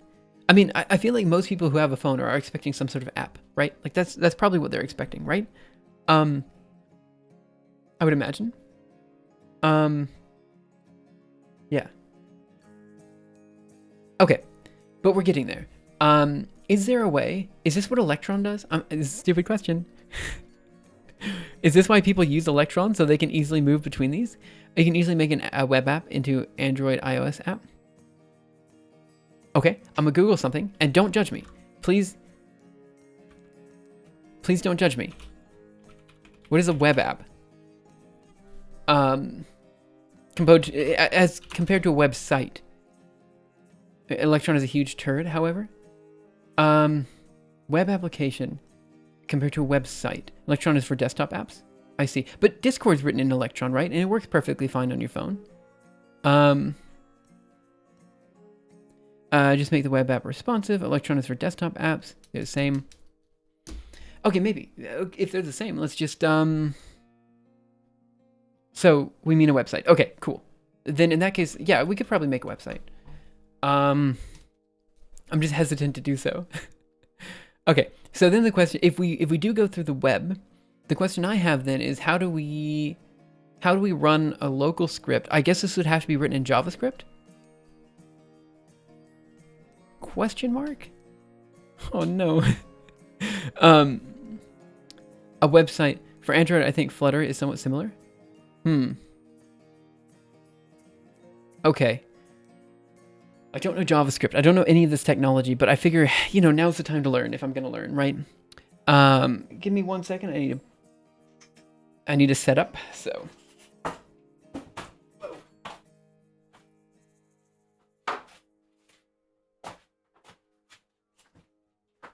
Okay, so it seems like most people are suggesting some sort of web app. And also, it is now the hour on the hour. I've been rambling for an hour trying to figure this out, but that's good. It takes time to figure all this stuff out. So we're going to move on to the next exercise. You probably do it in Julia. Can you? Oh, let's see. I mean, if I can do it in Julia, then it's easy because I know Julia. But can Julia make web apps? I don't know. Okay, so what are we going to do? I think for this exercise, just because we haven't really created our scheduler or anything like that, I think we're going to do dips. Because I need to work my triceps. So I think what I'm going to shoot for is, I'm not sure exactly how many, but I'm going to say maybe 50 to 100 dips, maybe? I have no idea. I mean, I guess you do a dip every other second. 420 dips. You want me to do 420 dips. Okay, well, maybe not that many. We'll just see how many it takes to do 5 minutes. So... Okay, and this one I'm going to be doing on my chair, so it's actually going to be a little bit easier. Tree Frog Framework. Okay, I might look into that. To start, I do need to do one, let me just go here. Okay, so to do this, I do need to, most of the code and algorithms will probably be server-side, where language can be whatever you want. I imagine the interface would be somewhat simple. I was hoping that this could all be user side. Okay, I'm gonna go ahead and do this, and then I'm gonna put on some EDM, I guess? I don't know, what do you listen to when you guys work? I have no idea. Then we're gonna do that, and I'm gonna do this to increase the music a little bit. And now I've got one push-up to do, and then after that, oh, I look really creepy, don't I? Oh, look at that face. Ugh. Anyway, I'll do my one push-up, and then we've got to do some dips after that. So again, only one push-up because my only error was the naming convention. So I'll do that one push-up, and then I'll move on to the dips after that.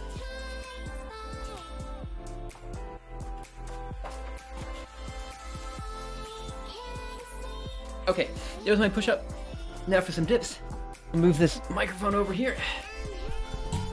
And yeah, so should I have maybe I turn this off. That's pretty bad.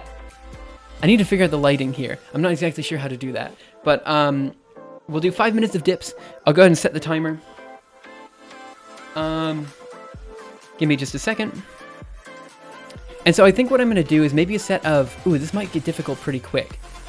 Well, no. So you want to kind of like figure out how many you can do in 5 minutes. So I'll say maybe we do a set of 10, just as many sets of 10 as you can in 5 minutes. So I think I might do maybe a set of 10 every 30 seconds, and that's what I'm going to shoot for. And then if that ends up not being doable, it might be a set of 10 every 45 to a minute or something like that. Anyway, if anybody wants to join with, again, do what you feel is right. The idea is just to kind of get some motion going, just to work out a little bit. And yeah, we can go ahead and get started. So 3, 2, 1, and go. Okay, 1, 2, 4.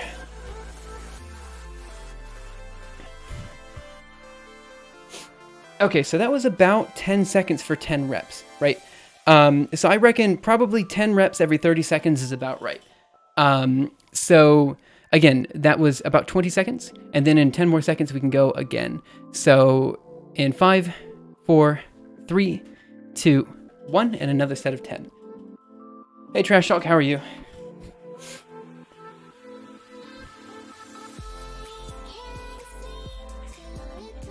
All right. So again, that was a set of 10. We're at 15 seconds. And then we'll go again in 15 more seconds when we're on the top. Nice gaming chair, dude. Maybe I should. It's just like the crappiest chair you could possibly buy. 5 more seconds until another set of 10 dips. All right, ready? Go. 1, 2, 3, 4, 5, 6, 7, 8, 9, 10. Okay, so at this point, we've done about 30 dips, which is about, what's that going to be? That, I guess we're doing 100 dips in total, which is pretty good. Swivel chair would be for advanced users. Actually, yeah, that's the question. Like, maybe people, I don't know how people would do it normally. Okay, so 3, 2, 1, 1, 2, 3, 4, 5, 6, 7, 8, 9, 10. All right, so it's been at about 40 dips, and honestly, my triceps are just like killing me. Like I suck at this apparently. But we're going in 10 seconds, and we'll be about halfway through once that's done. So again, 5 more seconds, and 4, 3, 2, 1, and go. 1, 2, 3, 4, 5, 6, 7, 8, 9, 10. Okay, so we're about halfway through. Your chair is sliding all over the place. Yeah, I kind of cheated a bit because I put mats under me, specifically to make this a little bit easier, you know? So let's see, we've got about 10 seconds left until the next set. Again, we've done about, what is that total? I suck at math, give me a second. So 2, 1, and go. 1, 2, 3, 4, 5, 6, 7, 8, 9, and 10. Whew. You fell? I'm sorry about that. Okay, so this is now, we are a little more than halfway through. We only have 4 more sets left. Oh gosh, this is actually pretty tough. I started laughing like a crazy person. Okay, so now we have 3 seconds until the next set. 2, 1, and go. 1, 2, 3, 4, 5, 6, 7, 8, 9, 10. All right, 3 more sets left, and honestly, I'm feeling this one. I don't know what I normally do for dips because I have been doing this, but I have not been doing apparently 10 every 30 seconds. That was apparently pretty tough. Oh man. Anyway, 5 more seconds until the next set. 3, 2, 1, and go. 1, 2, 3, 4, 5, 6, 7, 8, 9, 10. Oh my gosh. Oh. Steve, my eyes are killing me while watching this. Fair enough. Honestly, I'm sure your eyes are always killing you when watching like this face in general, you know? 10 seconds until we have our last 2 sets. All right, 5 seconds. Oh gosh.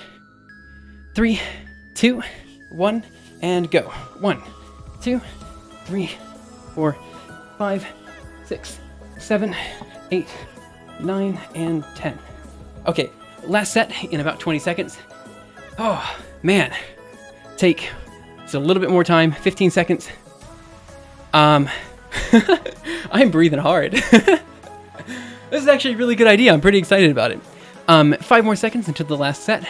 3, 2, 1, and go. 1, 2, 3, 4, 5, 6, 7, 8, 9, and 10. All right, that's it. That was 100 dips in about 5 minutes. Again, it only takes about 5 minutes to get a decent workout in.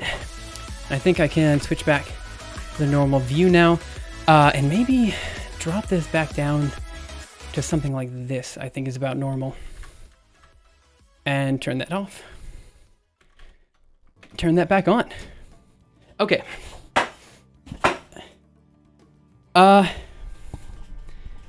Let's see, I just joined. The title is brutal and I can see you're doing it.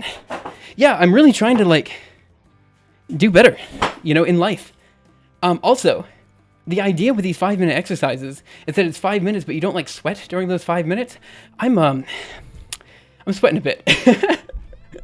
Okay, so we're gonna get back to it.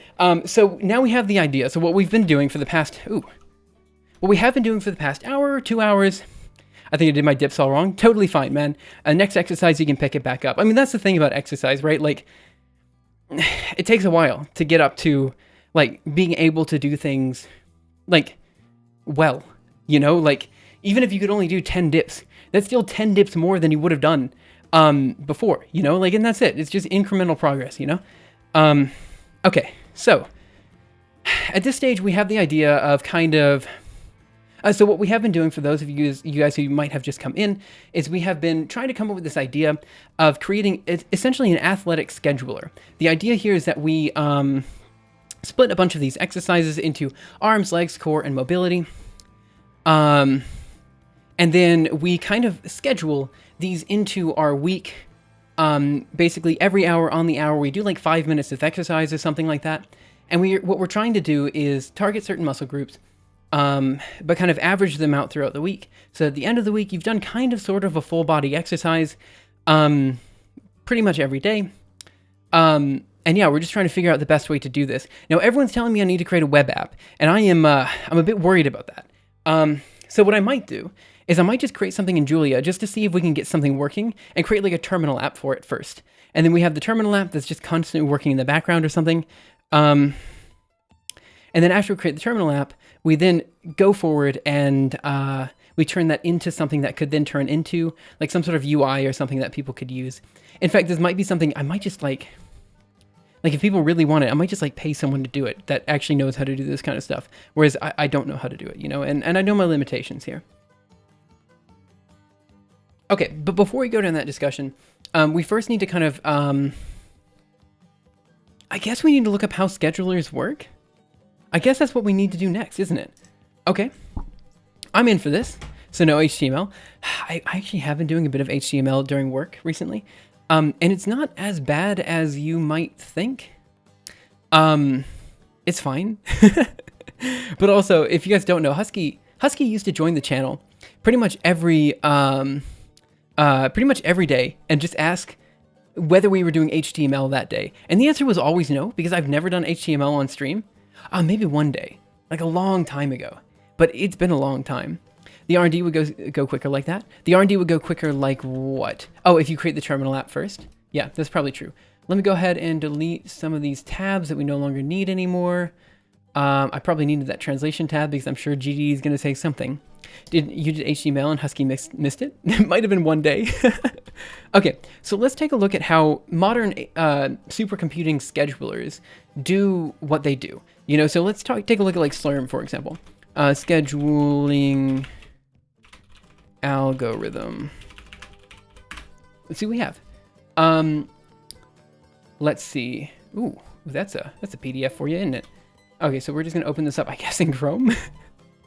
And let's just read a bit and see if we can actually use this for what we want to use it for, right? Because again, the idea here is that we have a set number of exercises, and these can be seen as like little bits of computation, and we want to slot these in throughout the week when they make sense. So let's see. They have job priority, main scheduling log. I feel like there's something easier to start with, you know?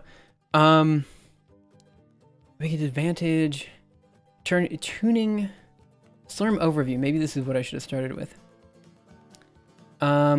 Let's see. Description: Slurm is an open source job scheduler that brokers interactions between you and the many computing resources available at Axon. What is Axon? Let me just Google scheduling algorithms. See what we can find. Operating system and scheduling algorithms. There we go. We can just do something simple, I think.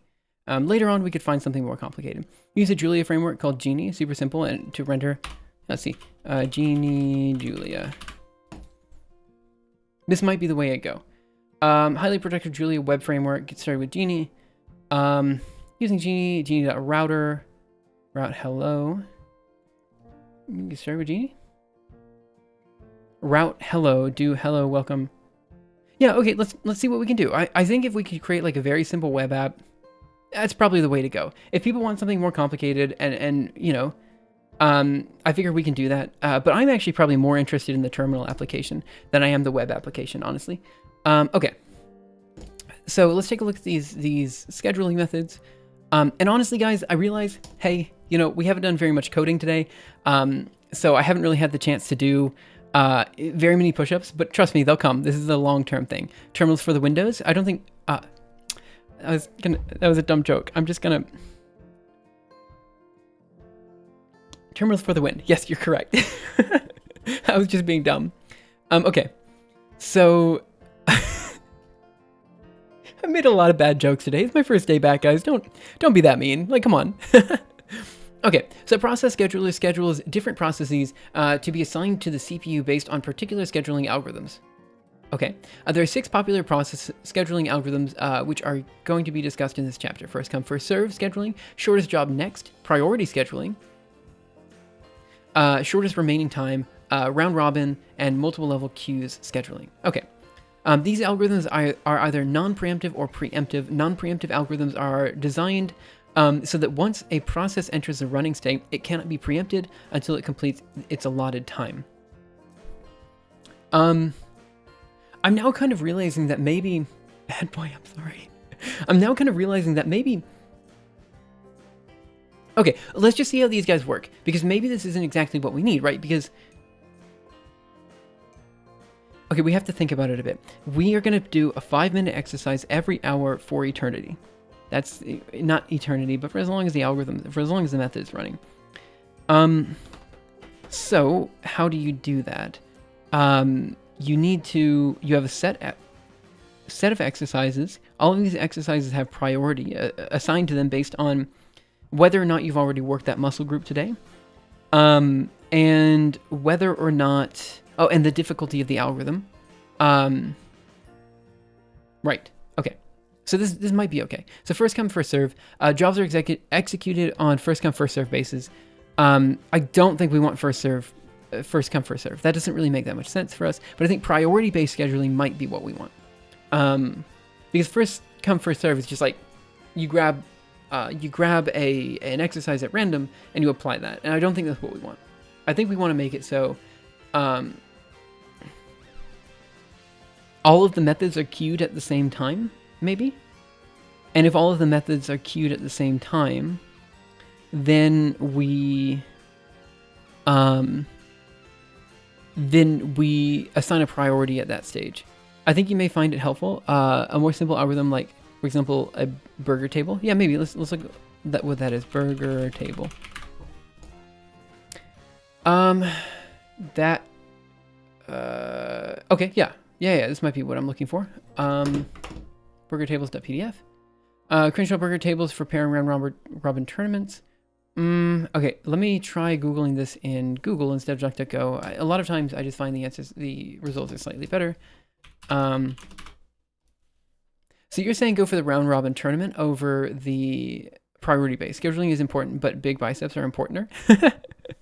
The thing that gets me is that, like, you know, you have, what is it, curls for the girls or whatever, but there's also buys for the guys. And and I never know which one you're supposed to say. Like for some reason, like whenever I think about doing curls, I think I'm working out biceps, and so I'm like, oh, you know what they say, bis for the guys, when I should probably be saying curls for the girls, but I always get it wrong. Like every time, I never get it right. So let's see, contact burger table. Well, let's take a look. So this seems to be for round robin scheduling. And again, guys, just correct me if I'm saying something dumb. Double round robin is another name for burger table. Ah, okay. Okay, good. So let's take a look at the burger table here. Table pads, what is tablepads.com? Pride bisexual. That wasn't my intention. I don't think this is what I was looking for at all. I mean, maybe this could have been what we were looking for, but I'm pretty sure it wasn't. Table pads, table linen, world's finest quality custom table pads. Yeah, I don't think that's it. Maybe if I specifically look up scheduling as well and see what we find. Chess burger tables? Round robin tournament. Let's just go here. I think this is what I'm looking for. Yep, that is what I'm looking for. Great. Are we allowed to use an algorithm called burger table for a fitness program? Oh boy. Oh, that's actually a really good idea to do that, you know, like I see no reason why not, right? Hi, it's good to see you again. Hey Zebeda, how are you? You will implement something about increasing intensity of exercises over time. I think so, yeah, that's kind of the goal. Squat instead of push-ups means more watchers. Squad? Oh, squat. I guess I could do more squats. I do, like, squats are definitely some of the exercises that I do regularly. I've already done squats today, though. Also, I gotta be honest, like, with the camera angle I have, I wasn't sure the best way to do certain exercises. Yeah, okay, we'll see. Like, on the one hand, like, we'll see. We'll see how this goes, you know, whatever. Okay, round robin tournament is a competition in which all contestants meet all other contestants in turn. A round robin contrasts with an elimination tournament in which participants are eliminated after a certain number of losses. Okay. Do some squats and change to just chatting section. I was actually thinking about maybe, like, in principle, maybe I should be in the just chatting section for this. We're all about the angles. Simul wow RB. Wait, what is RB? Did you just put is that a red ribbon on my face? Fair enough. Okay, what do we have here? Use in sports with a large number of competitive matches per season. Double round robins are common. Advantages of the format, disadvantages of the format. I'm looking specifically for scheduling algorithm. Here we are.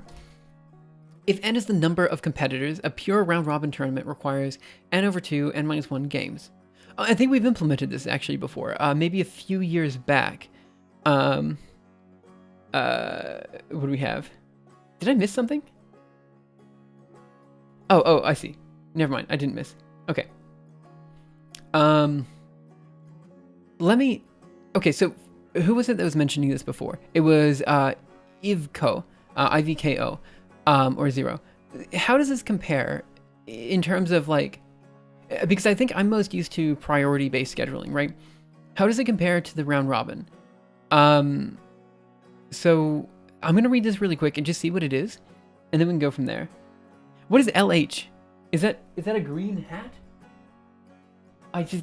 Leprechaun? Is that what LH stands for? Okay, so I'm just going to read this just so we get a flair for what it is, because I'm still not entirely sure we want... Okay, let's just see what they are, and then we'll make a decision from there.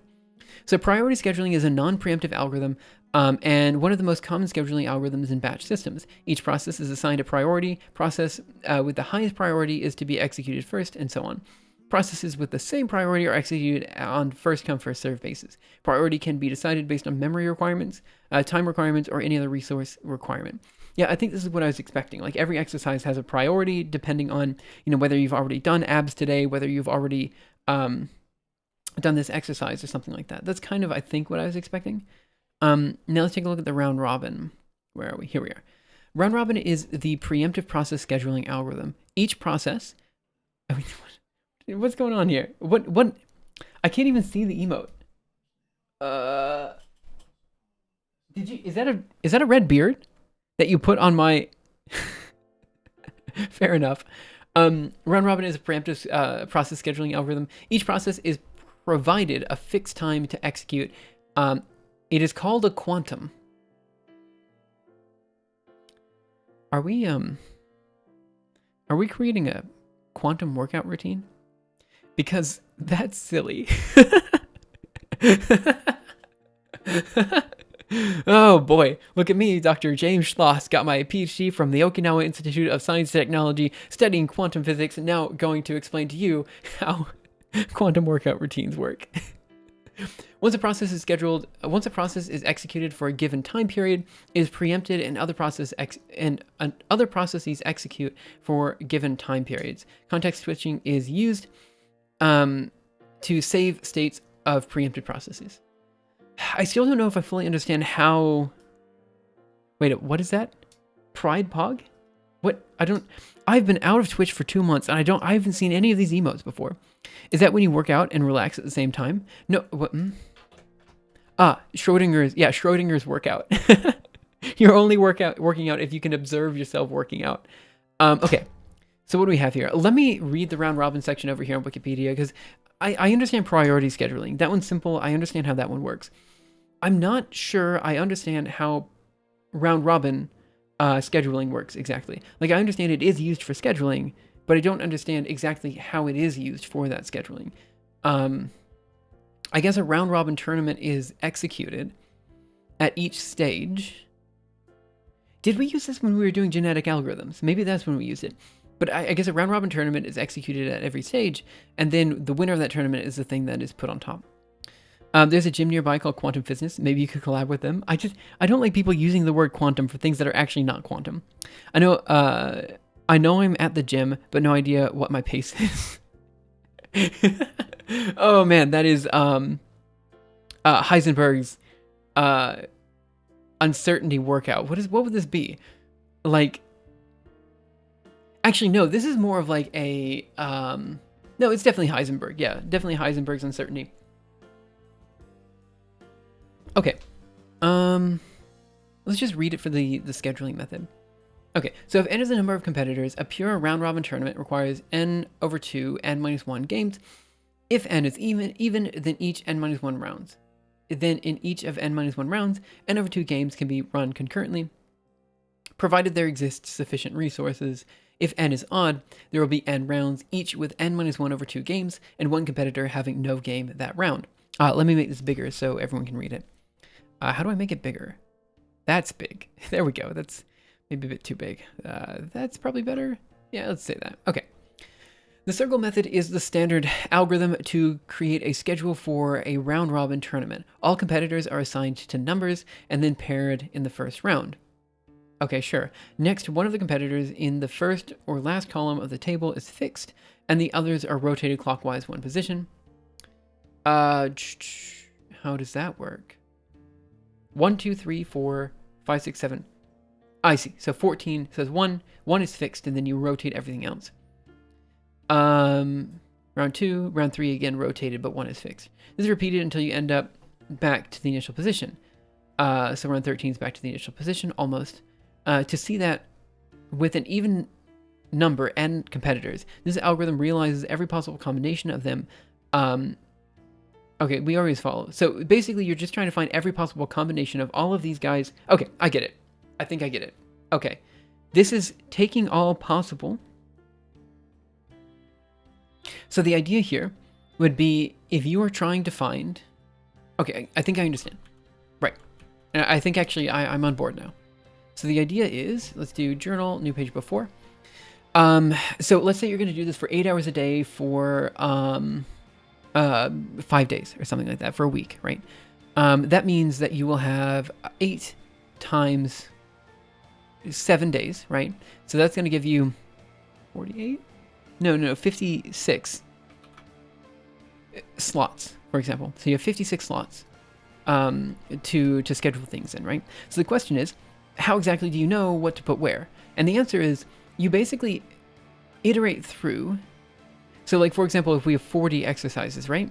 And there are 56 slots available. Actually, how would that work?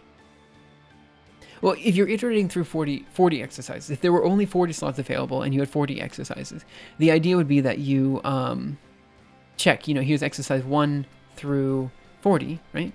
And then basically you say, okay, well, let's try every combination where it's 1, and then we'll say 2 through 39.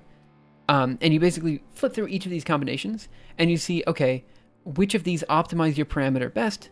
So you see which of these combinations optimize best, and then you do that for every number. So you hold 1 fixed, and you iterate through all of the, 2 through 39. You hold 2 fixed, and you iterate all the way through the number 1, and then 3 through 39. And then you hold 3 fixed, and you iterate through all of those. So basically, you keep flipping all the way through. And then after flipping through all of them, you then find which is the lowest cost way to put all of these guys together. I'm gonna go eat, have fun. Yeah, see you, Jeff. Thanks for stopping by. I hope you have a wonderful day. And yeah, have fun eating, I guess. Okay. I think this works, but I honestly think maybe just doing a priority-based scheduler, a priority scheduling is probably maybe a bit easier, because here what I'm immediately thinking of and what I'm trying to figure out how to do is, the case where you, the number of slots that you have to fill is not related to the number of exercises you have available, right? So maybe I just need to read further. Maybe it will be decided if you read further. Burger tables. So alternative burger tables. Okay, here's the burger tables, right? Okay. Named after Austrian chess master Johann Berger, are widely used in the planning of tournaments. Berger published the pairing tables in his 2 whatever, which do reference to its inventor Richard Schureg. Okay, this constitutes a schedule where player 14 has fixed position and all other players are rotated clockwise and over 2 positions. This schedule is easily generated manually. To construct the next round, the player number 8 in the first round moves to the head of the table, followed by player 9 against player 7, player 10 against 6, until player 1 against player 2. Arithmetically, this equates to adding n over 2 to the previous row, with the exception of player n, when the result of the addition is greater than n minus 1, subtract n over 2 minus 1. Okay, I'm kind of seeing where this is coming from. I guess? Right. Okay. I mean, this is essentially just periodic boundaries, isn't it? In a way. Okay. So the above schedule can be represented by a graph as shown here. Okay, both the graph and schedules were reported by Eduard Lucas in 19 as recreational mathematics puzzle. Lucas, who describes the method as simple and ingenious, attributes the solution to Felix Wallachs. I can't pronounce any of these names, guys. I'm sorry. A teacher at Lycée Condorcet. Lucas also included an alternative solution by means of a sliding puzzle. Okay, I mean, I think this is more elegant than we need.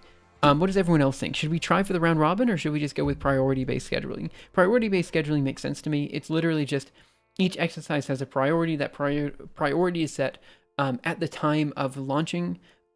Basically, every hour, you basically launch this priority method, and you say, okay, well, some methods have higher priority, some methods have lower priority. The only question I have there is, what do you do with what do you do with methods that are... Okay, let's just talk about what the problems are here. And look, here's the thing, guys. I realize, again, I haven't done any programming yet today, and I do apologize for that. I was expecting just to hop on and just start doing some hacking, but that's okay. Break tables are more focused on pairing, so probably priority scheduling would be better fit. Right, so, but actually, now that I think about it, the priority scheduling is also a bit tricky. Okay, try this again. So if we tried the priority scheduling, the issues that I see immediately coming up is the assignment of priority, right? Priority, right? Because here we have to basically say that every exercise has some sort of priority, right? So, stop apologizing. Hello, welcome to another episode of Simuleos. I think the only thing I do, like literally my catchphrase is sorry. I don't quite understand how you want to transfer this matchmaking system to your goal of scheduling. I mean, your goal has nothing to do with pairing stuff up. Right. that's the thing. That's why I think that's why I could see how priority scheduling would work, but I couldn't quite see how the round robin would work. You know, every time you say sorry, you do a push up. I'm sorry. I would do like 100 push ups. I would do 100 push ups every hour. um, but I wouldn't mind adding that, like, because I haven't done any push ups. Um, like I have no push-ups for this hour, essentially. I've only done 3 push-ups this entire stream because I haven't been programming, you know? Okay, so how would we do the assignment of priority here? What I would naively say,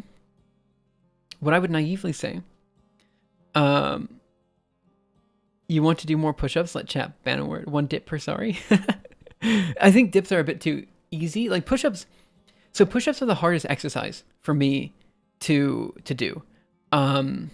Not the hardest. They're just the most annoying exercise. I just hate doing push-ups. Like any other exercise, I don't mind. Like even burpees, I prefer to push-ups. I just don't like push-ups. And burpees are push-up plus, you know, an additional like squat and leap, you know? It's more energy, but I prefer it because at least you have the squat and leap. I just don't like doing constant like, you know, chest exercise. It's just kind of, I don't know. I just don't really care about it. Okay.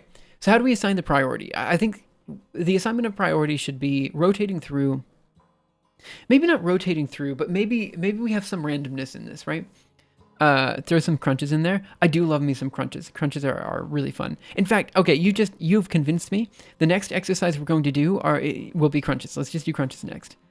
Bicycle crunches, and we'll do a few sets of 50, I think, like 3 sets of 50 bicycle crunches or something. I think that's what we'll do. Anyway. So the assignment of priority, how do we assign the priority? The first bit is going to be cycling through exercises. I still feel like, are you talking yourself into making an exercise app in Julia? I'm wanting to make an exercise app. I'm not sure if I'm going to make it in Julia or not, or if it's even going to be an app. But I want to make some sort of way to create an exercise routine in code. And again, I'm not sure if this is going to turn into an app that people use. I just want to like find a way to do this, you know? I'd love a UI, like a really nice UI for it as well. But I have no idea how to do that either. So, okay. This brings up a couple questions. The first question I have is, how do we... Like the whole point here is so that we can balance our workout, right? Balance workout. So this is going to be a situation where like if you do abs, right? We can just do a heuristic approach, right? Like we just say, you know, we do abs and then we can select, you know, one of the next 3. So we select abs and then we do, okay, well, let's do legs, arms, mobility, mob, as we'll call it, arms. So for the next exercise, we do legs, arms, and mobility, and we just select them at random. I think that's totally fine, as long as it's kind of balanced. So we just cycle through them. So that's the first thing. We choose priority. So this means that if you've already done an ab exercise, the likelihood of picking another ab exercise diminishes very strongly. So like, for example, if you choose abs, then it should be, your probability should go something, it should go like a sawtooth function. It goes up and then it drops back down, goes up and then it drops back down. And every time it drops down is when you pick that exercise. So the probability of choosing this should go up like this. So that's how that priority is set. Now the next thing is the exercise itself. Like between ab exercises, what do you do? And again, I'm just going to say we should probably do between exercises. So between exercises, I think it should also probably be the same thing, you know? But actually, no. I think Markov process. Honestly, I need to learn Markov chains. I don't know them, and it's something that I should know, but I don't because I just don't know. All right, it's one of those projects. Wait, what do you mean one of those projects? Fair enough. Okay, so between exercises, okay, so we have this concept of difficulty, right? Like, and this idea is that the user will be defining what is difficult. Are squats difficult? Are jump roping difficult? Is X, Y, are these things difficult, right? That's the question. So should the selection of the exercise depend on difficulty? And I think the answer is no. I think we should select the exercise independent of difficulty, but you change how difficult you make the exercise within that exercise. Like, for example, we say do 50 squats or something like that. And then when people can't do 50 squats, they say this is difficult. So the next time squats are queued up, we then say, okay, well, maybe do 30 squats this time or something like that. In this way, again, we have a very simple heuristic approach where we basically say, again, the exercises also go like something like this, where every time you pick an exercise, it also just kind of drops off. I know it's not the point, and sorry for bullying you over it, but have you considered just searching the net for pre-made schedule by people with domain expertise? I mean, is this the same as Bayesian? I don't think this has anything to do with Bayesian statistics or anything. Maybe it does. I don't know. So what do you mean pre-made schedule? So we did just look up Slurm, and I was going to look up also, there's Slurm and there's a few other schedulers that I know of specifically for supercomputing. But maybe there are some better schedulers out there that we could take a look at, and I don't really know. I mean, I'm sure it's very common in operating system classes and stuff.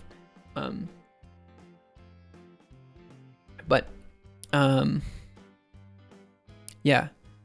So if you can find something for me to look at and just see what people are actually using. But I think for a simple approach, I think this will work. And let me see what we have for priority. I mean, you're talking about exercise schedule, right? Yeah. I mean, my hope was that I could turn this into something that I could also put on YouTube, or something. Like, that was kind of why I was doing it, I mean, I'm sure... I don't think there's anything that probably does this already. I'd be surprised if there is. Because again, we're talking about like just a 5-minute exercise every hour. And I don't think people normally do that. I think like normally the plans are like, you're going to do this, you're going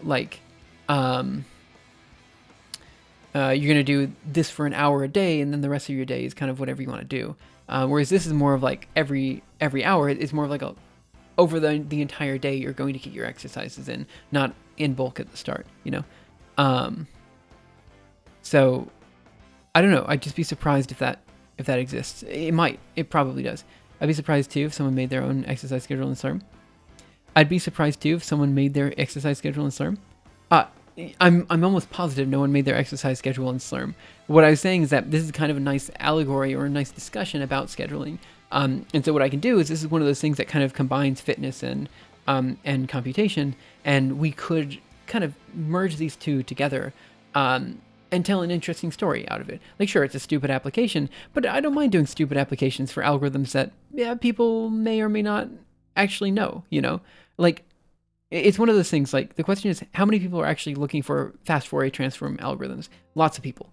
How many people are looking for the Gale-Shapley algorithm? Very few, right? And so if you're going to like get people to learn the Gale-Shapley algorithm, people aren't naturally Googling that. So what you want to do is you want to find a way to pitch it to them so that they're like, actually I kind of want to learn how that works, instead of like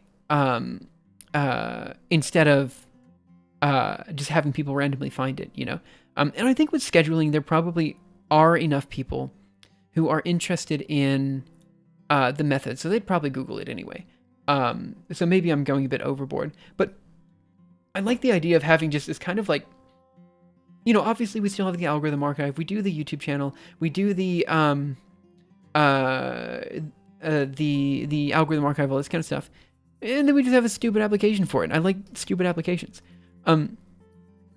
Resource efficient scheduling for making a very sparse schedule. That's true. At least you describe it as very sparse. Well, it's not exactly sparse, right? Like, because the idea is, you have, I don't know how to do this, but back here, back there, it's not super sparse because you have 4, 5, 6, 7, 8. You have like 8 blocks a day, that's a brofist or whatever it's called. So it's kind of like you have 8 slots, right? So these are all different. So there's 1, 2, 3, 4, 5, 6, 7, 8. I apparently suck at counting 9. So I don't think it's super sparse because, again, you can only fit one exercise into each of these, right? And so the question is, which exercise do you fit in during this time? And I do think that that's actually a pretty, standard scheduling question, Like, the only thing is, these schedulers don't have a time associated with them. So it's not like, if you're trying to fit an exercise in, it's not like it matters that this exercise is going to be 5 minutes or this exercise is going to be 10 minutes because we don't have that concept. Instead, we have a difficulty concept. And I think the difficulty here is kind of how we determine the priority and stuff like that. It is related to the priority and stuff like that. And so the next thing I want to say is that the difficulty should be selected. Difficulty. Oh, hello. Difficulty selected. Let's see. The difficulty should be modified. Difficulty is modified at select exercise selection. Okay, so that's kind of what I'm thinking of right now, and I think this is an interesting idea. And not M, thank you so much for subscribing. Really appreciate it. Let me go ahead and put a few Steamio cows in chat. 1, 2, 3 for 3 months. Really appreciate it. 1, 2, 3. Yeah, thanks so much. And also, Folster, I missed, a Steamio cow. I did a push-up for it, but there's your final Steamio cow there. I just realized that I need to do a bit better at keeping track of this kind of stuff. Okay, I think this is what we're looking for. I think this is pretty much exactly what we need to do. Again, first, very simple approach. We're not going to go crazy with this. I think a simple priority-based scheduling is what we want. I'm just going through the notes for today. I'm actually really excited for this. I know it's also my first day back and everything, so obviously maybe I'm a little bit manic. But I'm actually pretty excited for doing this. I think it's gonna be quite fun. Long time, man. How are you, Communist Smeagol? I hope you're doing okay. But yeah, it's been a while. It's been a few months since my last stream. I just I think I've done what I want to do this hour, and next hour we're actually going to get some code to the metal. I don't really know what the phrase is there, but we're going to actually start doing coding next hour. But I think this kind of wraps up my discussion of, what scheduler we're going to choose. We're going to choose a priority-based scheduler. We're going to do a very simple heuristic approach. And so next hour, we're going to actually start to do some sort of programming just to kind of figure out how we might go about creating a priority scheduler. And go from there. How many errors so far? Very few because I haven't done any programming. Next hour, we're going to get a lot more programming done. I guess for just a little bit of just discussion, I mean, how's everyone doing? I hope everyone's doing, super well. I did want to say, it's been a few months since my last stream, and I have been putting YouTube videos out. Clearly I put out 2 videos in the past few months, and honestly, the algorithm archive chapter for the affine transformations was super good. I'm not into computation, but it's adjacent to what I do, and I love seeing what goes on the other side. Fair enough. Also, I don't know if computation is the best way to put it. It's just kind of what I think of. Probably what I should be saying is algorithms and athleticism, right? Kind of, you get a nice assonance there. Assonance? Is that what I'm looking for? Assonance. Is that the right word? Assonance.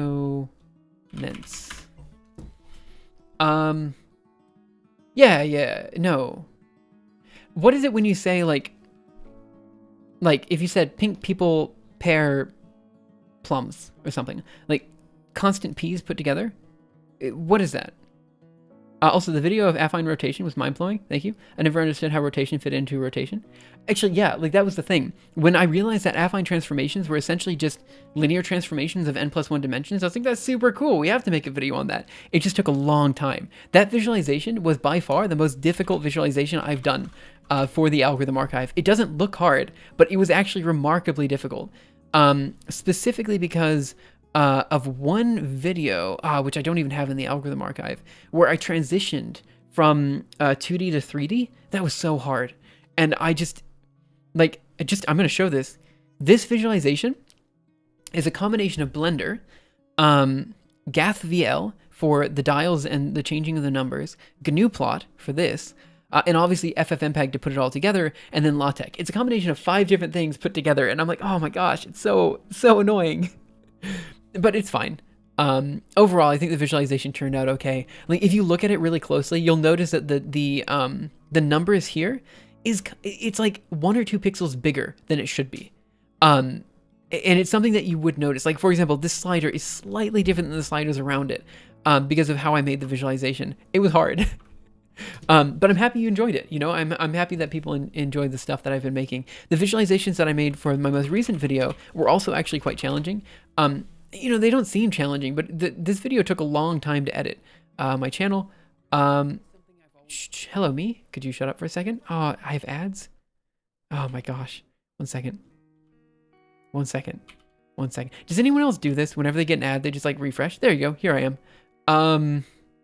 Yeah, like these visualizations actually took a while. Specifically, this visualization in here was rather difficult. Where you have all the synodic months and everything. Because, and I know this sounds really weird, but the Earth's rotation is 365.2524, roughly 2524. It's actually 2522, but for the sake of the argument, I say 2425. Again, it's actually 2422 or something like this. But yeah, this visualization here took a long time because I was using 365.25 and 29.5 instead of the actual numbers, which were 365.2425 and 29.53. And because I had those numbers wrong, I couldn't get this visualization right. It actually took a long time. So I don't know, like it takes me a while to do these visualizations, and I'm happy with like the ones that I made. I think this video actually turned out really nice. But again, it takes time to make them. So I don't know. This is one of those videos that it took way too long to edit. I'm just rambling now.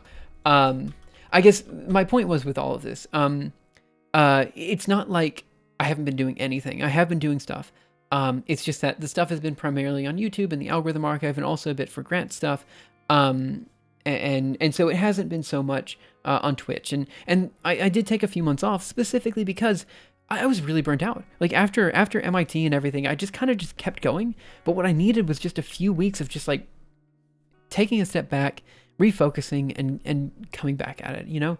And nowadays, like I really do feel like I've got my mojo back. I'm really like making stuff. I'm excited to make stuff. And it's just been a long time since I've been in this mode where I feel like, you know, I'm happy to make stuff again, you know? And I'm really excited about that. uBlock on mobile, YouTube Advanced on mobile, Pi-hole for the home, no ads whatsoever. Yeah, so actually the reason I have ads is because I'm using a separate browser that's called Qt browser, Qute, with Vim key bindings. And because of that, I can't just use the normal like uBlock on YouTube and stuff like that, or uBlock for Firefox, which is what I used to do. But there were some weird issues I was getting with Twitch and Firefox. I think specifically because of the ad, because of uBlock. And so because of that, I decided to switch browsers. And honestly, I really do enjoy using Qt browser. It's a nice browser. So yeah, just a few months ago, I kind of realized that when it came to the streams, there was like one stream I really enjoyed every week, which was the writing stream. And I just didn't really enjoy the other streams so much because again, I just didn't feel motivated to make stuff. And so, you know, there was just one day where I was about to do a writing stream and I was just like, I don't know, maybe I just stop. And then I just stopped for 2 months. I'm back now. The idea is that I will be streaming at least all of this month and probably most of next month. So April and May, we're in March, but March, April, and May, I can probably stream just fine. I think June, I'm going to have to take a month off because I'll be moving to Okinawa. Then I think I can stream from July and August, I think. And then I'm going to have to take September off because that's when I'm moving to Barcelona.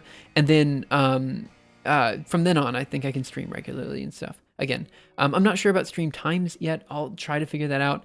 You know, today I just started streaming at 1:30 because I felt like, why not? Let's just start streaming at 1:30. But I still haven't figured out a set schedule. And this is because I've got meetings like, you know, Monday, Wednesday, and Friday at 3. And, honestly, the evening streams were just kind of, they were rough, the evening streams. because I was so tired after working all day. I just couldn't really do them very well. So I think I had the midday streams are a bit better. Barcelona is just where my girlfriend has a job, so and my job is remote, so I can go wherever. So the plan is that I can finally go back to Okinawa and we can like meet each other again for a few months, and then we can move to Barcelona. So that's kind of what we're doing. But yeah, again, guys, if you have any comments, questions, concerns, anything like that, feel free to let me know. But yeah, I'm kind of excited to get back to making content again. I mean, again, I was already making content. The last thing I want to talk about, since we're just rambling a little bit here, journal new page before, I want to talk about future things that we're doing. So I have a few projects that I have in mind. The big one is becoming a fractal, and also Quiltify. Okay, try this again. Quiltify. So the push-up count right now, we don't have any of this. Okay. I don't have any this hour because I haven't done any coding. We'll start doing some coding tomorrow, or not tomorrow. We'll start doing coding next hour, and so we'll have more push-ups to do. In about 5 minutes, we're going to move on to the next exercise, which will be bicycle crunches. And we'll try to do, I think we're just going to do 3 sets of 50 bicycle crunches. I think that'll be about 5 minutes, but we'll measure it. It might only be 2 sets of 50 bicycle crunches. But we'll see how that goes. But yeah, so becoming a fractal, we are like halfway done with this one. What happened to Swoleos? We're definitely doing that. We're no doubt. But Swoleos, I think, will only take basically a week to get done. And then we'll be able to hop back into these two guys. So Quiltify, I've already ordered the materials, and I'm going to just start quilting this up. I'm actually really excited for this one. It ended up being a combination of domain coloring, color quantization, quiltifying. Like it's actually a combination of a bunch of different things. Becoming a fractal is a combination of affine transformations, iterative function systems, a bunch of other things as well.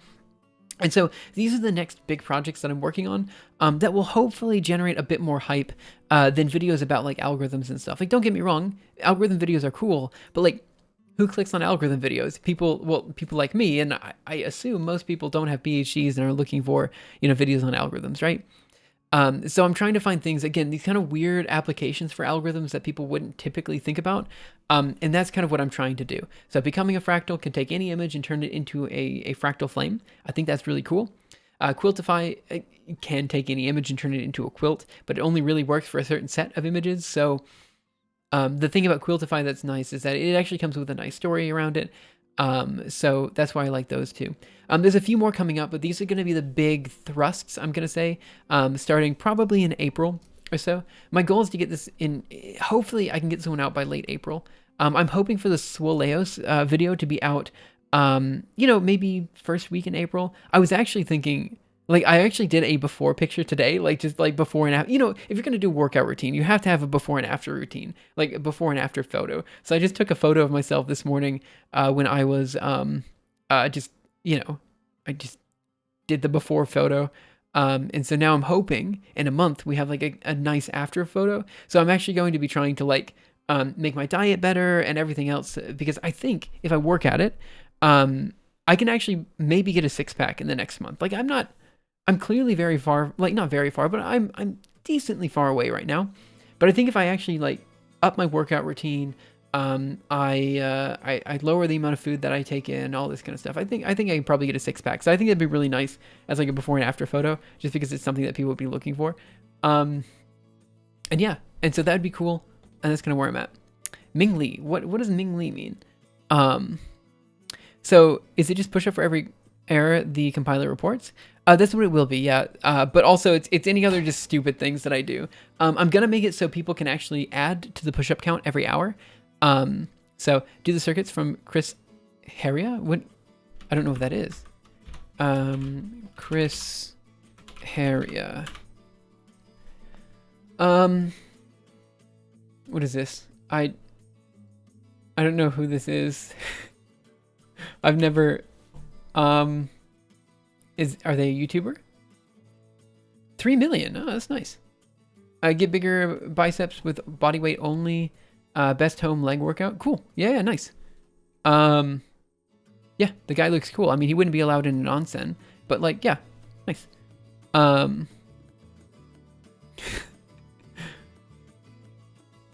I don't want to look like, I don't think I want to grow an audience. Okay.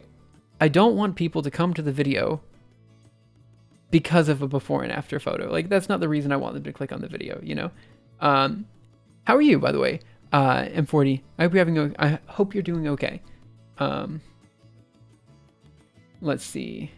But yeah, it's I was offline for a few months and now I'm back online. I mean, we could. I don't know. We'll see. We'll see. It's just, you know why people are clicking on this video. They're clicking on these videos just because it's like some guy who's like super ripped. It's his most popular video. 7-minute fat burning. Actually, that is a thumbnail that I wouldn't click on. I'm surprised that that's the one that people click on. 1 rep equals $1. Okay, fair enough. Do this every morning to get 6-pack of abs. Perfect abs and obliques for beginners. Pretty much everyone's like fat burning and abs. So that's what I should do. I should be like, this is a fat burning. This is what we're going to do. I'm doing well. Yeah, happy to hear that. But also, like, to have this level of, like, I don't care. Happy Norwas. What is that? Noras? Nauras? I'm sorry, I don't know what that is. Nauras. I should, probably, but I don't. Oh yeah, Happy New Year then. I didn't realize that. Yeah, I guess it was a few days ago. Happy New Year if you guys are celebrating. Rip physicist does shirtless algorithms on the whiteboard. I might click on that. That would be the dumbest video ever. It's just like, not the dumbest video, but I could imagine it's just like here's relay integration. And also I'm just not wearing a shirt. It's like, why? Under what situation would you just remove your shirt in the middle of a lecture? It's like, is it hot in here? You could talk about heat transfer and be like, man, it's hot in here. Oh boy, that would be something. He's stepping on Tom Rock's math. Oh, is that his shtick? Tom Rock's math. I think actually I've seen videos about that. And actually, you're right. I shouldn't be saying that. Images. Yeah, actually, why does he not wear a shirt? Does he actually get a lot of clicks for not wearing a shirt? Is that something that happens? I mean, maybe that's what I need to do. Let's see. Anyway, it is now on the hour. So we said that we were going to do bicycle crunches this time. So let's go ahead and get that started. Here we are. So again, time to practice integration by time. Oh wait, we just did abs, didn't we? We just did planks. Should we do another exercise? Maybe arms? No, we just did arms. So we should technically do legs. But I've already done 2 leg exercises today. I was going to do bicycle crunches. What do you guys reckon? What do you guys reckon? I was going to do bicycle crunches. I think we should do bicycle crunches. I'm a fan of bicycle crunches. All right, let's do bicycle crunches. All right, that's what we're going to do. Let me go ahead. And yeah, let's go ahead and get started. Move over here, do this. You should be able to see my legs now. Wonderful. And I'm just gonna bump this up just a little bit. Something like that should do. And let's go. So what we're gonna do is we are going to work on, we're gonna do a set of bicycle crunches. I'm gonna do 3 sets of 50 bicycle crunches. That's what I'm gonna do. Maybe that's too loud. I don't know. Let's see how this goes. So let me move things around and we will go ahead and do that. Oh, I need to turn this on. Okay, how am I gonna do this? Because like, there's no good angle here. Let me do this. I don't want to like look stupid.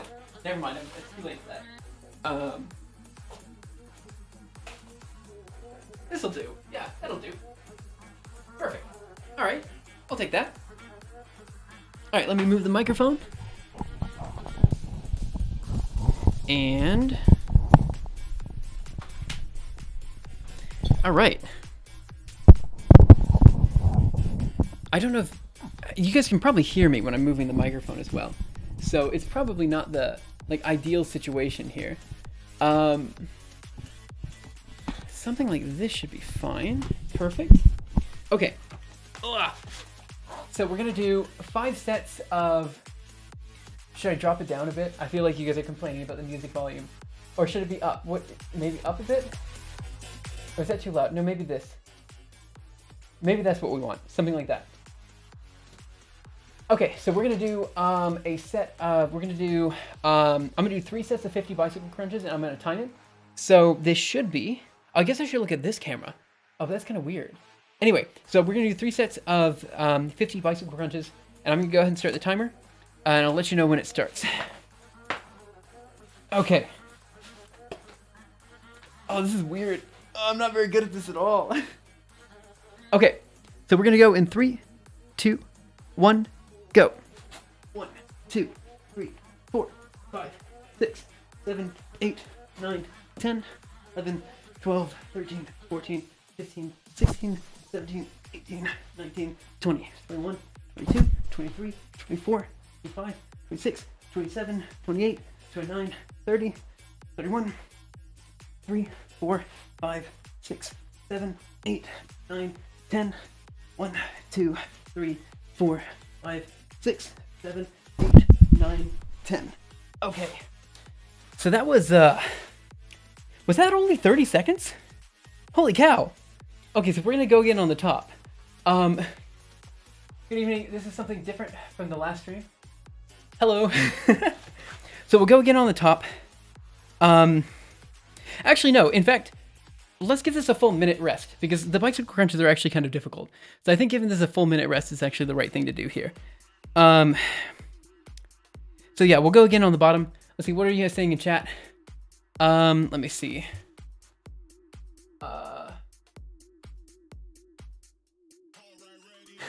I might have been able to do this in high school. Okay, but we're about ready to get started on the next set, 15 seconds. And then again, it's going to be another set of 50 bicycle crunches. Again, though, if you can't do 50, just do what you feel you're comfortable with. You know, you don't have to do the whole thing. Just a few crunches, just kind of activate those muscles. We're going to go again in 3, 2, 1, go. 1, 2, 3, 4, 5, 6, 7, 8, 9, 10, 11, 12, 13, 14, 15, 16, 17, 18, 19, 20, 21, 22, 23, 24, 25, 26, 27, 28, 29, 30, 31, 2, 3, 4, 5, 6, 7, 8, 9, 10, 1, 2, 3, 4, 5, 6, 7, 8, 9, 10. Oh, that one was rough. All right, one more set. We're gonna go get on the top, and that'll be the last set. Oh boy. Jeez, this is harder than I thought. How much sugar is in your diet? I do a bit of sugar. I had some ice cream earlier today. It's not an insane amount. All right, we've got about another 30 seconds of rest for the next set. Again, just do whatever you feel comfortable with. You don't have to do the whole thing. So, also, like, I don't know how to do the microphone down here. I did get a specific microphone for this, you know, like, I don't know what camera to look at. This is a really weird setup. But yeah, we got 15 seconds. Let's see. Another 10 seconds. Again, this will be the last set. 5 seconds. 4, 3, 2, 1, and go. 1, 2, 3, 4, 5, 6, 7, 8, 9, 10, 11, 12, 13, 14, 15, 16, 17, 18, 19, 20, 21, 22, 23, 24, 25, 6, 7, 8, 9, 30, 1, 2, 3, 4, 5, 6, 7, 8, 9, 40, 1, 2, 3, 4, 5, 6, 7, 8, 9, 50. Oh, that was way harder than I remember it being. Okay, that's good for now. Let me go ahead and move the microphone. And we will go back to regular programming. What are we listening to? Holy cow. How do we do this? In here, I think? Yeah, that'll do. Something like that should be fine. Perfect. Okay, let me move things around. Go back here. And I think I need to drop this down just a little bit to maybe here. Move this over. And then play this again. Okay, that's it. So, let's see. I think this will work. Move this back.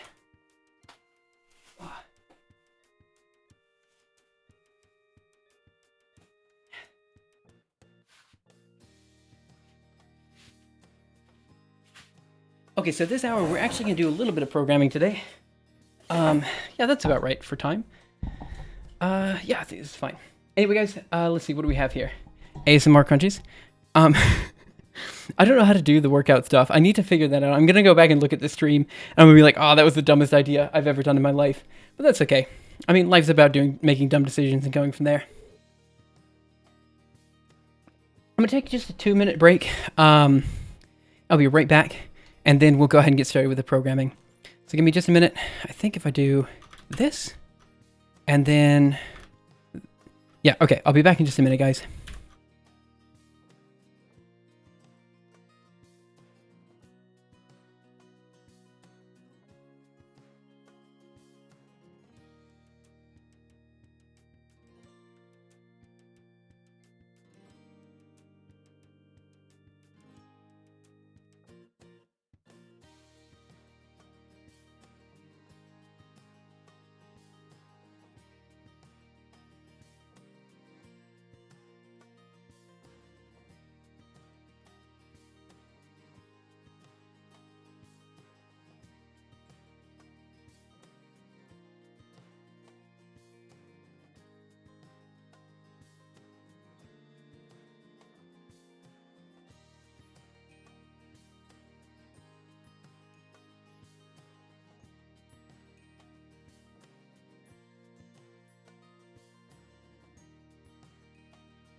Okay, I'm back. Give me just a second. Just 3 times 10 curls. Thanks for the inspiration. Hey, that's good. I mean, you don't have to do the same exercises that I'm doing. Just I'm doing some exercises and hoping that other people do exercises that they feel they're comfortable with, you know?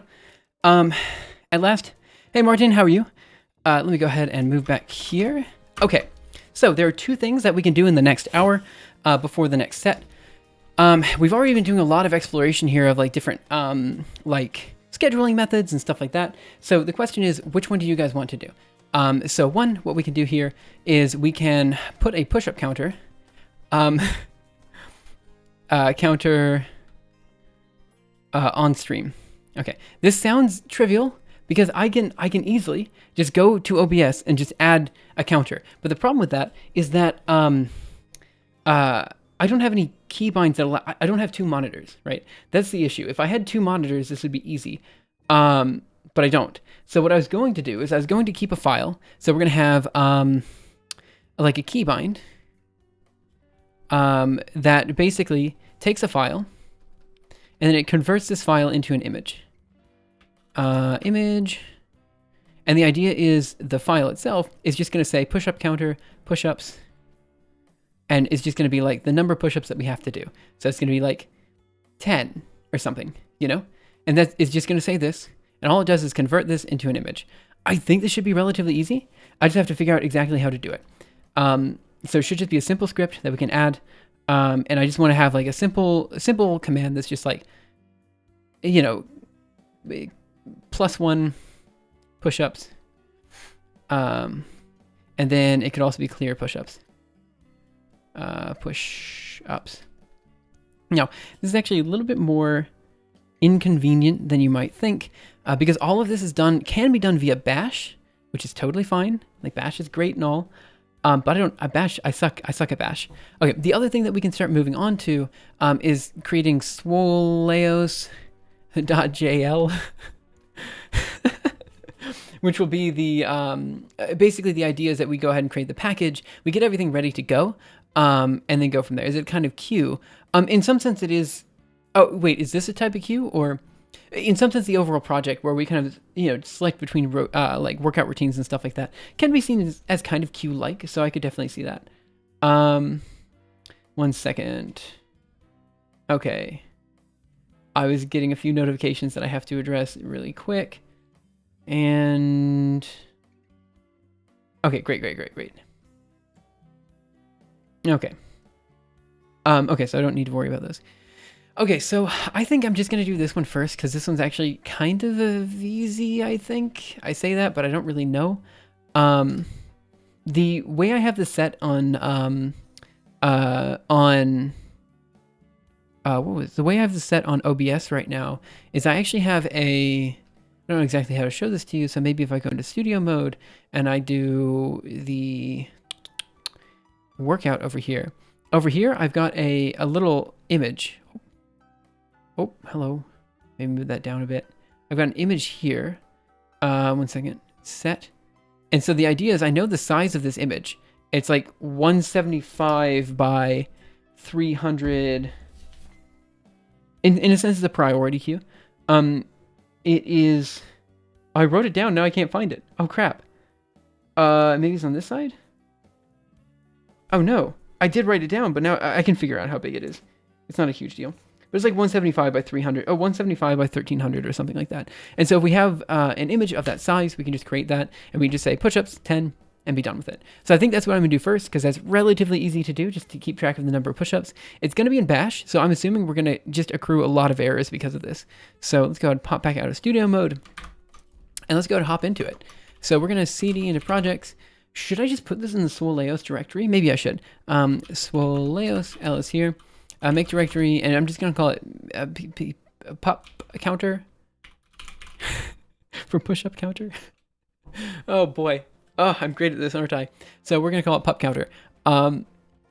Sure. Okay. CD into pop counter. I already hate it. Remove pop counter. Remove directory. Now we're going to do make directory pop underscore counter. CD into pop counter. All right. Perfect. So I'm going to have pop up and pop clear. Those are going to be the commands that I'm going to create. So I want 2 separate bash scripts for pop up and pop clear. Okay. I also need I'm going to call it pops.text. Oh no. This sucks so much. Vi pops.text for push-ups, and it's just going to be, this is going to be the text. Push-ups, and we're going to say 0 right now. Okay. Here's where things get kind of tricky. So what I'm going to do is I'm going to, I think I kind of want to try to do everything in bash. I don't know if that's the best idea or not, but I feel like it shouldn't be too bad, right? Let's just go over here and let's just see what we can do.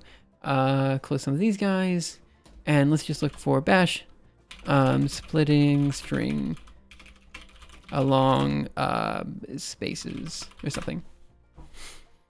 Bash split string should be easy, right?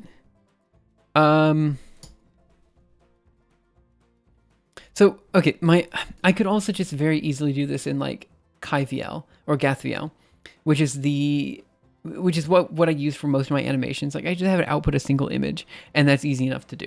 Like it's not hard. I could easily do this in C, but I kind of want to try bash because I don't know bash very well, and I kind of want to learn it. So I think that's kind of what I'm going to try to do. Let me get some water. Also, we're rounding up on the 3-hour mark for this stream. I realize, again, we haven't done very much coding, but we have done a lot of discussion on, what we need to do to make this a thing. So, if you feel like, I don't know, I really like this fitness mixed with tech. It's really cool. I appreciate that. Yeah. I feel like, I don't know, it's not something that anyone ever sees. So I think it's kind of a new territory type of thing. Okay. I think what I'm going to try to do, how do bash arrays work? Bash arrays. So what I was going to try to do is I was going to try to take the file, split it up, find the number associate. Oh, how do we increment a count in Bash? Because everything is going to be seen as a string. String to int Bash. Can we do that? Oh no. Argument string to integer in Bash. Great. Okay. So we have add1.sh. Okay. You know what I could do? I could just have a variable on my machine, which is the push-up number. That's it. It's just a global variable that's just like pnum, push-up number, pupnum. And the idea is we just have pupnum as our global variable that's always accessible, and then we just say pupnum's equal to 0. Here's what I'm thinking. So pupnum equals 0, for example. And then obviously if we do this, pupnum, is that an error? I need to do echo. I'll count that as an error. That's the second error. How do am I dumb? I must be dumb. Variables in Bash. I thought that's what you were supposed to do, but maybe I'm dumb. Variables, sure. Echo, oh, is it no parentheses? Is that the issue? Right. Well, in that case, I have to add 2 to pupnum. Pupnum equals 2. All right, so now we have 2 push-ups. And I think what I'll do is I'll just make it so I just have a simple keybind to up and down this pupnum variable. And that's all we have to do. I think that should be relatively straightforward. And then I think in my bash RC, I'll just be like pupnum equals 0, so that every time I initialize my computer, it's just set up to 0. So then what I need is just a simple way to increment and decrement a number, essentially. So the easiest thing to do is just going to be a simple command, which is going to be called ls here, make cd pup counter, ls here, make directory bin, cd bin, and we're just going to do, what am I going to do here? It's going to be vi pop clear. Sure, that'll do. And here we're just going to do pup num equals 0. Okay, and if I do chmod plus x pup clear, then I should be able to do just pup clear. And then if I do echo, see, that didn't work. So that means we're gonna have to do pup num equals 3. Slowly but surely, we're getting up there. All right, so we have 3 push-ups because I consider all those to be errors. Okay, so let's see, what are we gonna do then? How do I set a variable in a script? I feel like that's the issue. And I think setting global variables in bash script. Also, guys, if you guys have an idea of what you want to do for the next exercise on the next hour, feel free to let me know. Is this what I need to do? Just export my var equals exists? Set my var. Okay, what do we have here? Cat set var. So if you just run your shell script preceded by dot space. Echo test high home profile. Source. That's not what I want. Export API username. Oh, do I need to export it? Maybe that's what I need to do. Exporting variables in bash.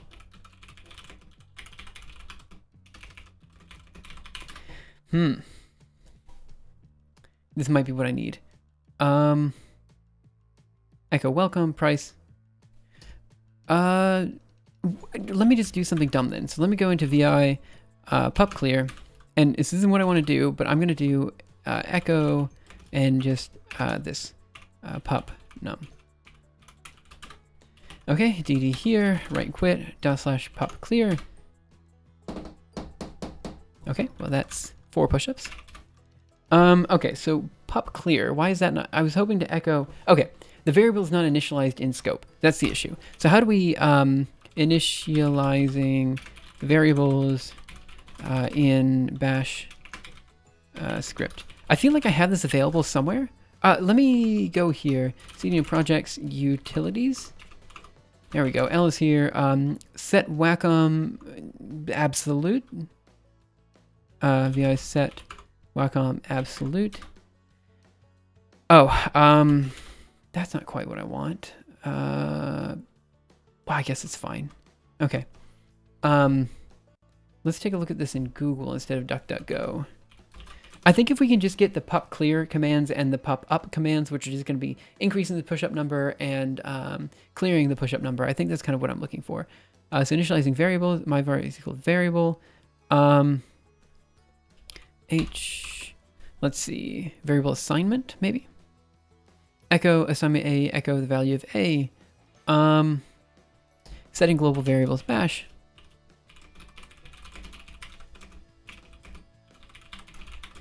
A variable is a bash. See what we got. Can you use Python and deploy it? Oh, I definitely could use Python. No doubt. I need to learn more bash, so this is kind of what I'm doing. Set environmental variables in bash, export. Is that all I need to do? Just if I type export? Maybe I need to do import then. Can I do import bash? Is that something I can do? Import functions and variables into bash source code. Echo source, hello. Let's see, my IP, source, my functions. I feel like import variables. And let's see what we have. Import environmental variables in a bash script. Okay, this is doing bin echo sh script. Hello, equals hi there script. Okay, so in the script it's just echo hello. And then hello is equal to hi there. Okay. So I specifically just needed, okay, so let's just see if that works. So we're gonna go here, pop clear, and then I'm just gonna grab this, do that, and then go there. And so if I do this, still didn't work. Do I specifically need to say, so they're doing cat script, it's just echo hello, that's it. Then they're doing sh script.sh. One empty line of output since hello doesn't exist anywhere. Then export hello. I'm just gonna try their thing and see if their thing works. So let's just go over here and let's just do vi script. Sure, doesn't matter. Paste that in there, write that, and then say hello equals yo. Okay, and now if I do sh script, theirs isn't working either. Well then now I'm confused. Okay, so they do, yeah, actually I'm a bit confused. So they say cat script.sh, they do echo hello. They say hello is equal to hi there, and they do script.sh. Okay, ls here, go back here, remove script, because clearly that didn't work. Some script.sh, okay, this just isn't working. So let's go here and let's just try doing this in Google. How to reference a file for variables in bash. Import variables in one shell script from another. Okay. Sure, whatever. Okay, variable 1. Okay, option 1. Okay, so they do echo, variable 1, variable 2. Option 2, okay. Determine when being sourced and end sourcing at appropriate time. Okay. I just want a global variable though. Okay. Global variables. Bash. How to modify a global variable within a function in bash. Okay. E is equal to 2. Okay. My function variable is equal to that. Right. Okay. The this construct, when you use a command substitution, you are creating a subshell. Subshells inherit variables from their parent shells, but this only works one way. A subshell cannot modify the environment of its parent shell. Okay. Then your variable E is set within a subshell, not the parent shell. There are two ways to pass variable values from a subshell to its parent, first you can output something to std out and then capture it with a command substitution. So in principle, can I just do, can you just try this again? I just, Bash is one of those things that I should know, but every time I try to figure it out, I can never understand it. It's just gobbledygook, you know? Var name equals the value. So we have cat sample is going to be list is equal to that. Alice list. Okay. Do I specifically need echo bin, echo variable stuff is equal to that? Okay. var2 is equal to var2. var2 is equal to Unix. var2 is equal to Linux. Okay. So export var2 is equal to Linux. Okay. So we just need to export the variable. Let's just try that. So where are we now? So let's go over here and let's do vi pop clear and let's just do export pup num, and I think I missed something up. I think over here it should be var2 is equal to Linux. Can I just do this? And then it should be echo.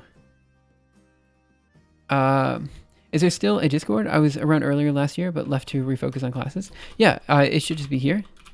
Feel free to hop on. There's a lot of discussion that happens. I mean, a lot. It's active. It's not super active, but it's active enough. So yeah, definitely, if you can, I'd recommend stopping by. Okay, so we have echo that. Let me just see what happens. So we're gonna do /pop clear. Gosh darn it! I just want to echo something. Can I do export that? So they set var2 is equal to Linux.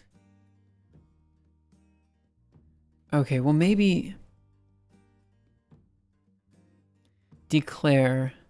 I used to know this. Export pup equals something. So I need to do. But how do I grab it from the global scope is my question. Like if I do this is equal to this, is that what I'm looking for? Something like this?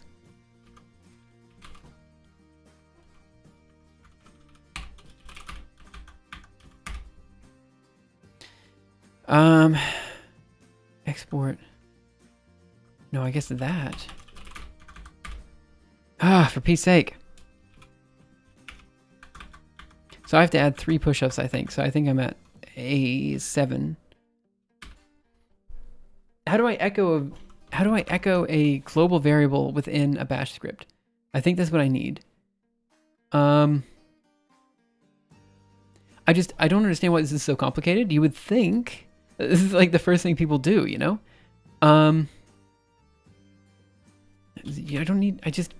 I know it's like an export or import command.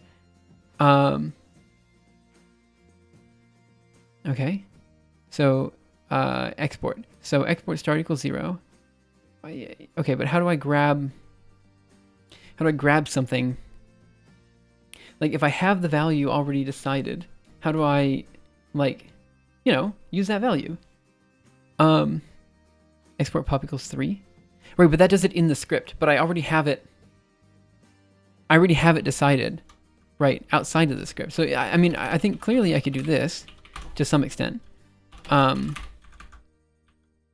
like that'll work. But what I already have it determined. So like, okay, pop clear is already done, right? That's easy enough. Well, I think. So I think what I actually want to do, I don't think echo worked. So my push-up number is equal to 8. So I can easily create a push-up clear. So if I go into vi pub clear, I think if I just do export this is equal to is equal to 0, I think that'll work. And so that's our pub clear command. Because if I do echo oh, it's 8? Oh, that doesn't work then. Okay, never mind. I was wrong. How do I... Oh, gosh. You can use export. Did I screw something up? No, it should be pupnum. Okay. Echo. Do I need to put a $sign here? I don't think that's right. I think that's going to give me another... Let's see. Let's go here, there, right quit.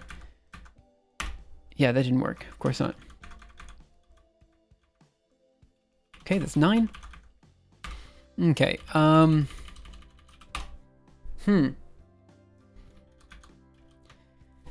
Okay.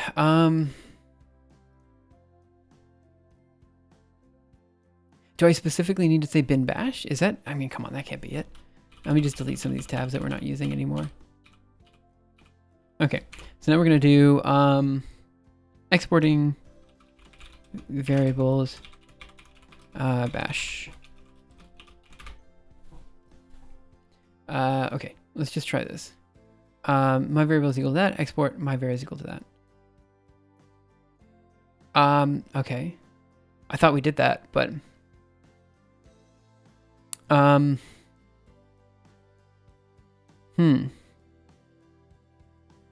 List all exported variables. Again, you're getting too complicated. I just literally want to have access to the variable outside of the script. So let's see. Vec is equal to bus. Gosh darn it. You might need to source the script. I don't understand. I thought it was sourced. Source pub clear. And then it didn't seem to do anything. Okay,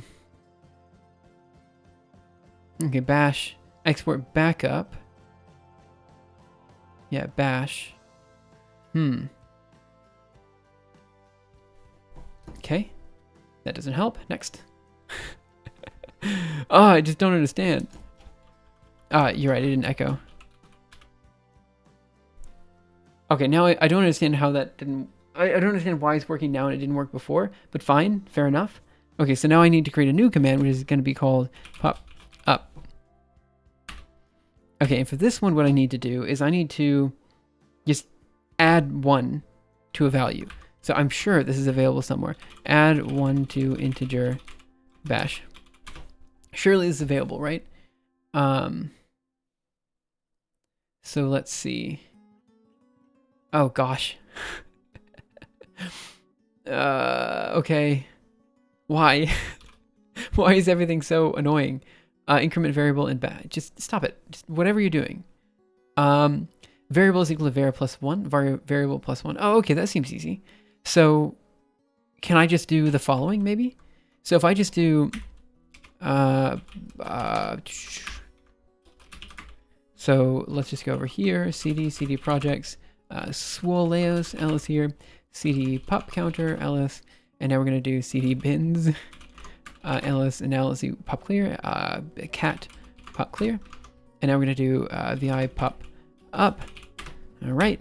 Now what are we going to do? We're going to say, I think I just do export pop num is going to be equal to, and I think I just pull the same trick that they just did, and that's going to be variable plus 1. So can I try pop num plus 1? Is that going to do it?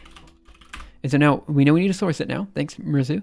So let's do chmod plus x pop up, and now we're just going to do source pop up. Now let's try pop up and then echo.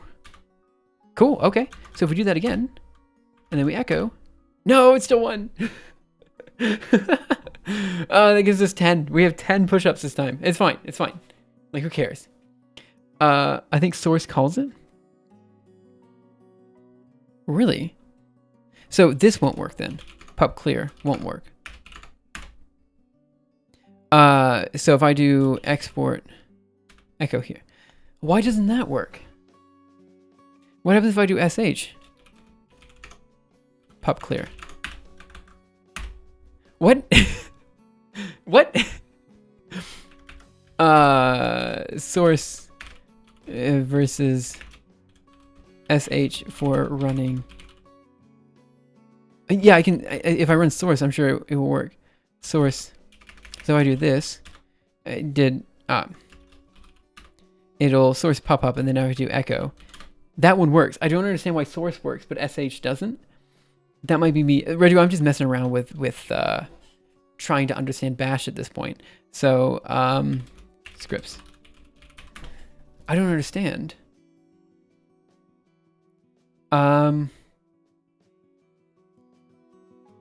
Okay, so for example, if you want to change current working directory by a in a specific manner, just trying to understand bash, but bashing your head. Yeah, pretty much.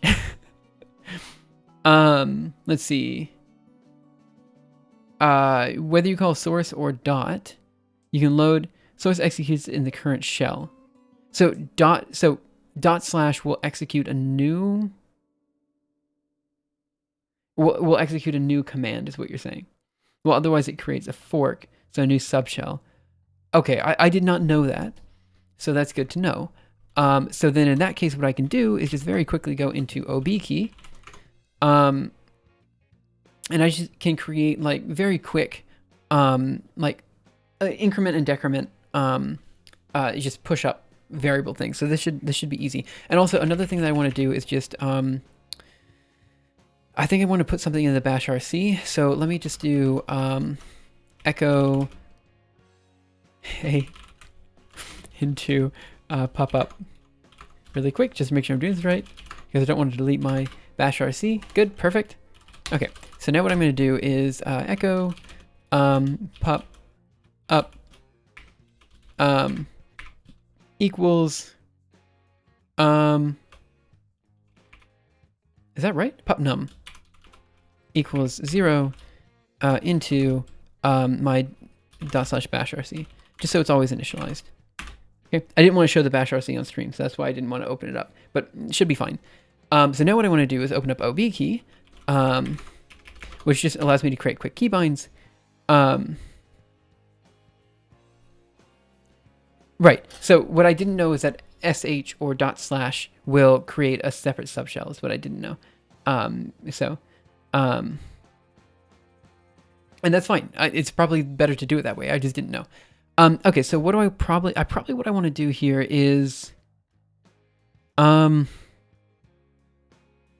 actually, we should probably do a pup minus command as well while we're here. So, cp pup up to pup remove, I guess, and then vi pup remove, and we're just gonna do -1. And now if I do source of pup rm, and then we echo, I'll be right back. Sorry, I screwed up. I shouldn't have done that. I'm just gonna open up my bash rc and just do it. 1 second. Bash rc gdd. That should be fine, I think. Do I need to specifically export this? Probably I do. Yeah. Let's just do that. Perfect. Okay, I should be back. Cool. Thanks guys for all the help, by the way. Okay, so we've got this done. Let's see. So I know that my push up, what did I call it? Num is going to be equal to 12 right now. It's the number of the number of errors I've accrued just in the past 40 minutes. Okay, so now I want to go into OB key and set the keybinds. So I'm going to OB key. Okay, and what do I want the keybinds to be? I'm going to do plus, minus, and 0. So I think if I just do new, and we're going to do plus, plus, probably plus. Sure, that'll do. A new one, which is going to be, is it this? Yep. And then the last one is going to be this one. I should have keybinds that allow me to go up and down and around. So now I'm just going to create a execute command. Oh gosh. Exit execute. And the command here is just going to be source projects um, chotomate, gomen, sumimasen, ne, swole, os, and then, what's the PWD here? Pop counter.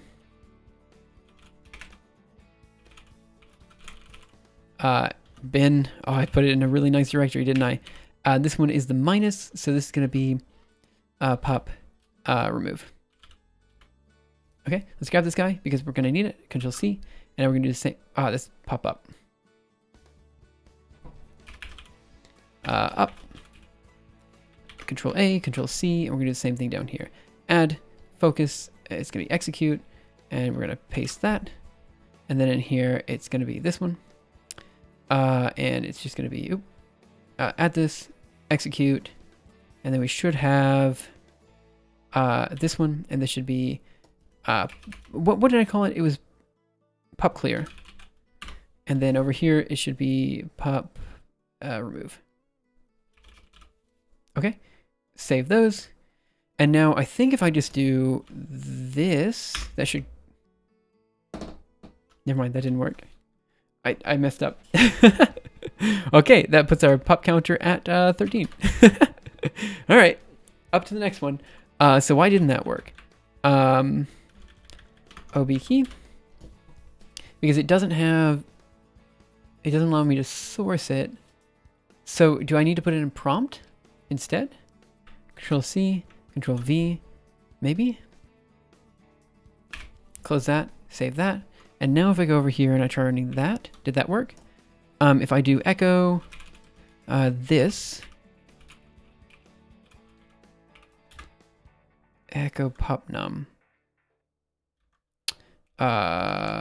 is it this?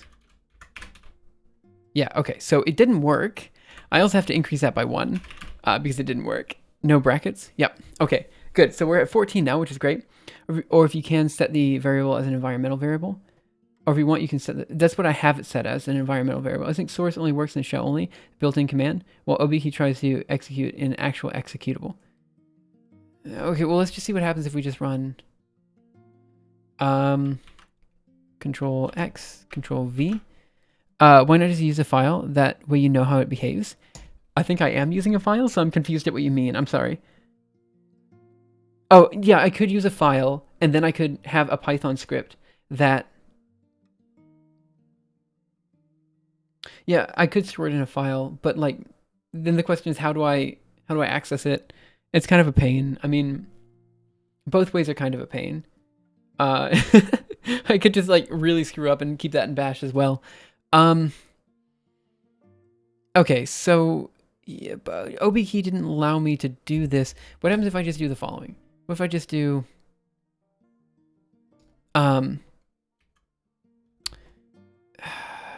so it doesn't like source. So can I maybe add something else here? And we do shade. What do we have? Maximize raise. Execute, I think, is what I want. Minus.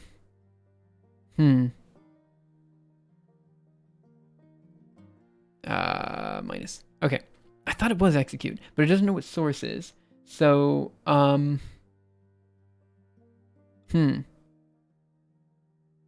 okay. I don't even know where to go from here. So OBKey, because I'm gonna have to create a. I mean, I could just set. This not work for you? I just think it's more complicated. I'm pretty sure it's gonna be more complicated. Let's see. I have a file which contains only one large number. I need to save this number in an integer variable. So echo 2 into test. Yeah, I mean, this is more complicated than what I already have. My issue isn't so much like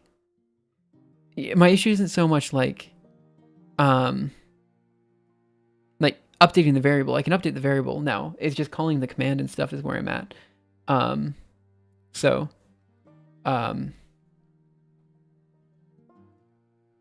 think, let me see. So echo 2. I mean, I see what you're saying. Mm, I just feel like we're almost there. We just have to be able to call the command. Like, you know, we have the commands already working now. It's just a matter of like actually calling them appropriately. And that's not working for some reason. So, does sh exist? Let's go here and let's try sh. And let's try saving that. And now let's try this and go there. Okay. Now if we echo that, it still doesn't work, but at least it runs. Obviously it doesn't work though. You can save it in .profile.bashrc and you just reset it after every calculation. That's what I'm doing, I think. I already have the variable saved in my bashrc file. So now it's just a matter of updating it, and I think I am updating it appropriately, but maybe I'm not. Yeah, sorry, I put that behind. I don't like showing my bashrc file on stream. I don't think there's anything crazy in it. The problem is that environment is kind of weird, and it's per shell. I see. Okay, I agree with that. You're right. The environment is kind of finicky because it is per shell, and so I could, for example, update the push-up number here, and then over on this terminal it wouldn't be. I have an idea. With image processing and computer vision, when you do a push-up, it automatically updates the value of the variable. How would that be? No. This is the other way around, right? Like, it's not we're doing push-ups and seeing how many push-ups I'm doing. It's every time I do something wrong, I have to do another push-up as a penalty, right? You said. Okay, you're right. I can definitely... Okay, if it's in a file, it's easy enough, right?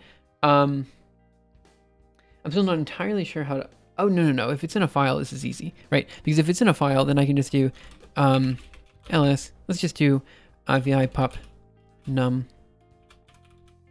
And then we're just going to say 0. Fine.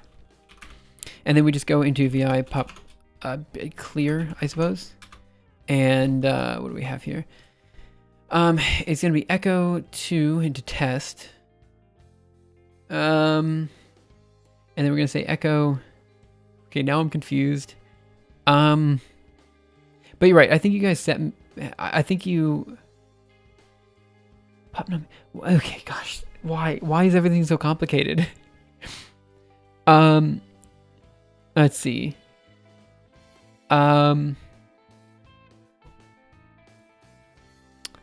Let's see. Okay, we could set a new number that way. So we could use bash to create the new number, and you're essentially just... No, you're right. Because that is actually relatively straightforward. So set pupnum equals this, and then because if I just have the variable here, like again, this is kind of easy because I can just like cat pupnum, and there you go, it's 0, easy enough. And you're right, I can go through the file and I can update it via regular expressions, and that's totally fine. Why is it so complicated?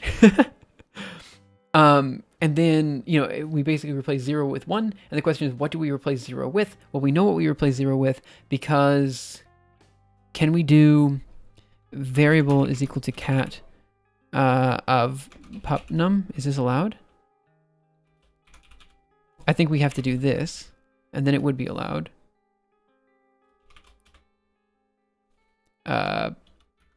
Maybe it needs to be this.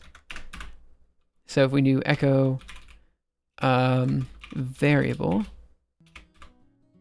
okay, and it should be 0. That's perfect. Also, I need to update my pup number. So we're at 15 now, I think.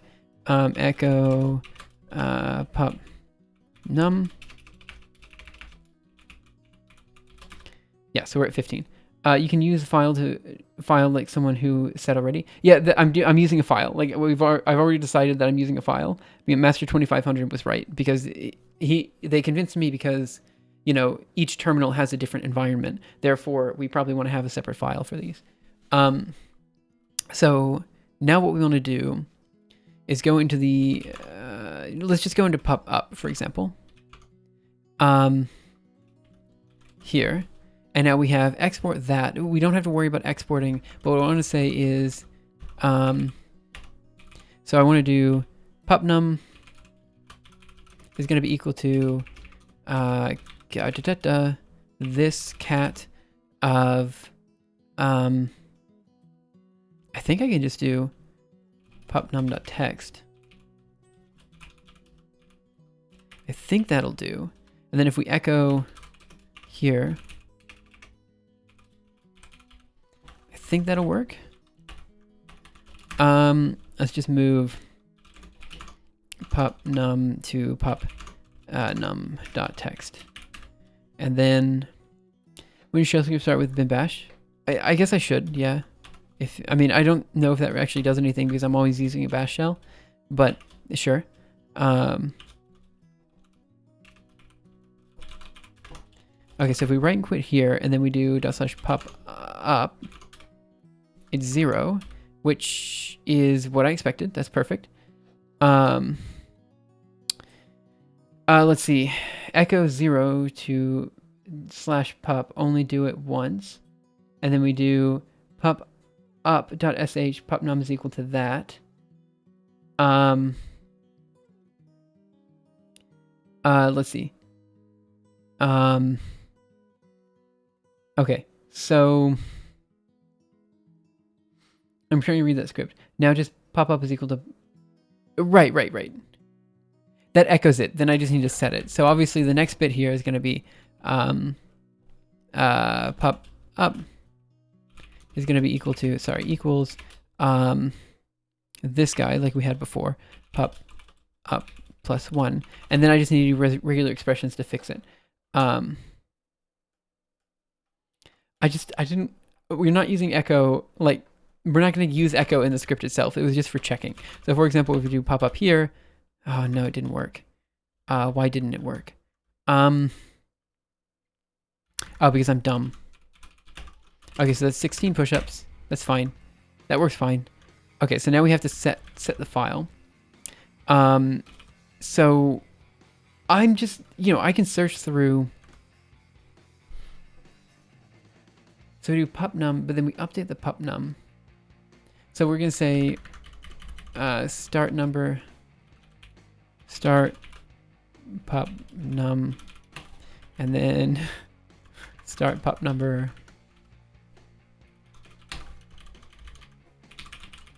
Okay, so now I should be able to search through, echo back into the file. How do I, oh, you just want to do the following. Yeah, you just want to do echo this, and then pupnum. Sorry, I did that wrong. Echo pupnum into pupnum.text. Yeah, okay, that'll do. Yeah, that'll do just fine. Yeah, that's fine. That way we don't have to do any replacement. Yeah, that's easy. Where is that? I hope I didn't screw up. I think I fixed that. So now if we do this guy, and we do, let's run it, expression recursion level error. Oh no, vi pop num dot text. I see. Perfect. Okay, so that's another error. So that's 16. So that's 70 push-ups. So pop up. We do that. I see. We need this. That's what you were saying. I'm sorry. I saw the parentheses and I thought I had a parentheses that I fixed. But, so let's just try running this. Running it a few times. Okay, now let's do cat pop num dot text 17. I think 17 is right. So I think we have the right number here. Let me just do, now let's do copy pop up. And we're going to move that to pop rm, vi pop rm, and this we're just going to do -1. And so let's go ahead and run pop up, and now we're going to run pop rm, and now we're going to cat. Perfect, it's still at 17, although I didn't really check rm separately. Yeah, it works. Okay, cool. So now the last thing we need to do is pop clear, which should be easier. So now we're going to cp pop up into pop clear, and let's go into vi pop clear. Okay, this is actually relatively easy. And all we have to do for this one is echo 0 into pupnum.txt. Now, the issue here is that probably this should be in the following directory, like .pupnum.txt or something. The naming, one of them is rm, maybe up and down, increment, decrement. Right, down probably should be correct. So I think I'm just going to put it in the variable .pupnum. I think that's what I'm going to do. And that's just where I'm going to keep it. So go and do vi pup up, and the other one I'm going to call pup down. Oh, well, that didn't work, did it? That, I think. Cat pup clear. Yep, and now let's go into move pup remove into pup down. Go into vi pup down. All right, and down here we're going to change this to that dot. And now if we do /pup clear, that should work. Okay, so we have it working. 17 errors. I think we'll round that up to an even 18, just because I haven't been doing too many push-ups today. And now I need to just go into OB key over here, and I just need to run those guys. So this is going to be pup clear, and again, sh should work fine. Minus, this is going to be pup down. Okay, and then that should be fine. Plus, it's going to be pup up. So let's save all those guys, and let's just mess around a bit. So I'm going to do pup clear, pup plus. Source didn't work. Okay, so that gives us our 18. That's totally fine. So we're going to do sh, and then over here we're also going to do sh, and then we're going to save that guy. Okay, so now if I do this, and I do echo pup num cat. Does that count as an error? Oh no, that didn't work. If you want it even more engineered, you could use xdg spec for file directories. Okay, so why did that not work? Well, that one seems to work. It only goes to -1? Wait a minute, what? Let's do pup down. Wait. Pup.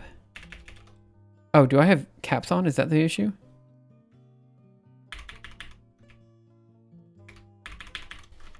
This? Why does it only go... It's fine. So let's go here. Did that work? Apparently, that's not working. I'm not exactly sure why. Oh, because it's adding a plus sign. Wait a minute. I feel like I don't understand keybinds. Anyway, it is the top of the hour, so we'll go ahead and start doing the next exercise. Again, I've got 18 push-ups to do, and during that time, let's think about what the next exercise should be. Let's see, what should we do? We could do, I don't have the set right now. Let's see. They said something about bind-x command. Squats. I already did squats earlier today, but I'm happy to round out the 5 minutes with some more squats. So I could do 20 push-ups and then 50 squats or something. I think that might do it. So let's go here. Paste. Okay. Okay, and then we'll finish this up after that. And that'll be roughly 4 hours of streaming, I think, when we finish it up. And so tomorrow we can get into actually creating the app and everything. I think once we have the ability just to increment and decrement the push-up counter, I think that's already moving in the right direction. Okay, so now we got workout time, 5 minutes. I'm going to do, again, 18 push-ups. So my goal is to do the 18 push-ups and then 50 squats, and I think that'll probably be it for the 5 minutes. So let me go ahead and, get started. Why not?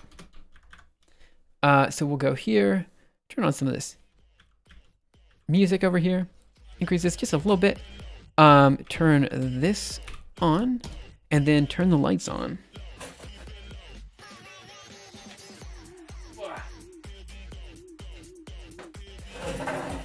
Okay, so again, I'm going to do maybe 18 push-ups and then 50 squats, and I'll keep a timer just to see what this looks like.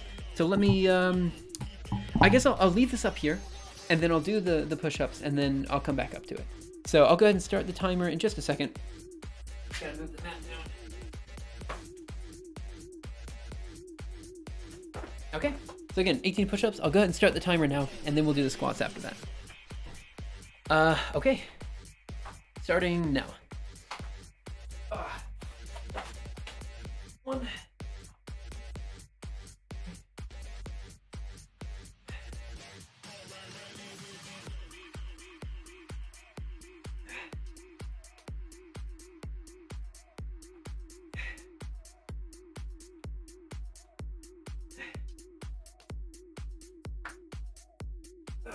Okay, that was 18 push-ups. Now for the squats. The secret project's going okay. Should I have the lights on, or I think I'm gonna turn off the lights here because it makes my face look weird. I gotta figure out what to do with the lighting. It's kind of weird. I think that's okay. Okay, so that's about a minute, and then on the top, we'll start with the squats. So I'm gonna do 50 of them, but I think I'm gonna do a set of 20, a set of 10, and then another set of 20. So, you need AirPods? I'm fine. Making errors will be painful, especially working with big projects like convolutions. Convolutions is luckily done for now. Okay, I'm gonna go again at the bottom. That's 15 more seconds. Push-ups and squats usually give me they're usually pretty difficult. So, again, I'll go in 5 more seconds, and then again, a set of 20, a set of 10, and then another set of 20. Okay, 3, 2, 1, go. All right, 1, 2, 3, 4, 5, 6, 7, 8, 9, 10, 11, 12, 13, 14, 15, 16, 17, 18, 19, and 20. Okay, so I'll give it till the bottom, so that's 30 seconds rest, and then I'll do a set of 10, and then after that I'll do my set of 20.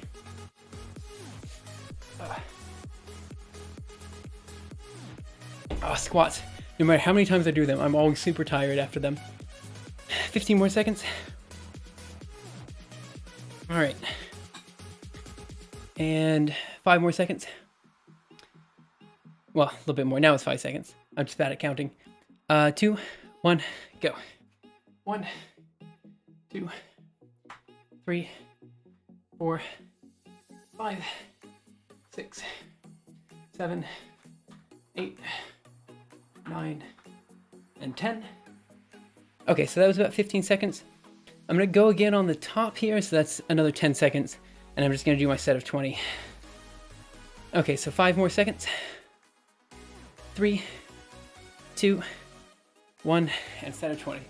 1, 2, 3, 4, 5, 6, 7, 8, 9, 10, 11, 12, 13, 14, 15, 16, 17, 18, 19, and 20.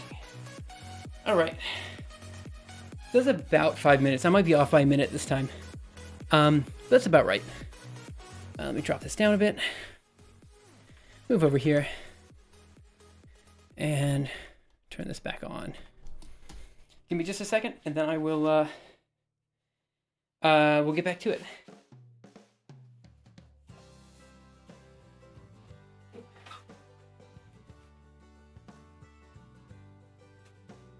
Perfect. Okay, so my goal for the next hour, and honestly, this will probably be the last hour of stream for today, since I've already been streaming for 3 hours and 30 minutes. My goal is to get this push-up counter working.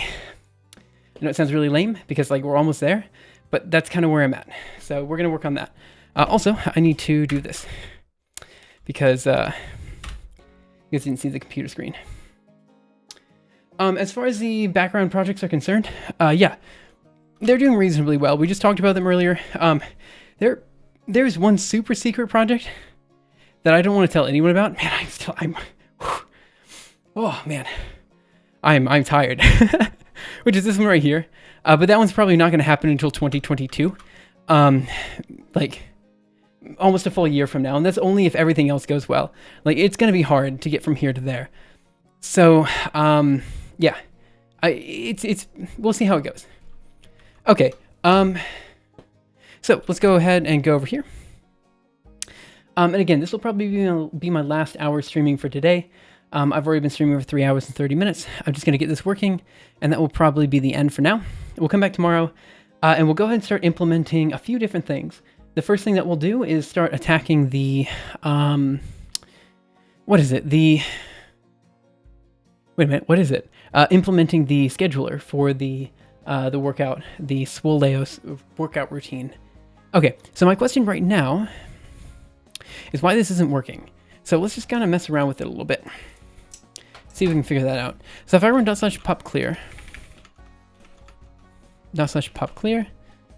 and then I do echo, or cat rather, this guy, /, oh, did I do this wrong? That's right? Pop num is 0. So now if I do pop up, cat that, we're at 18. I don't fully understand how we're at 18. If we do pop down, we are now at 16. Okay, well this is good to know.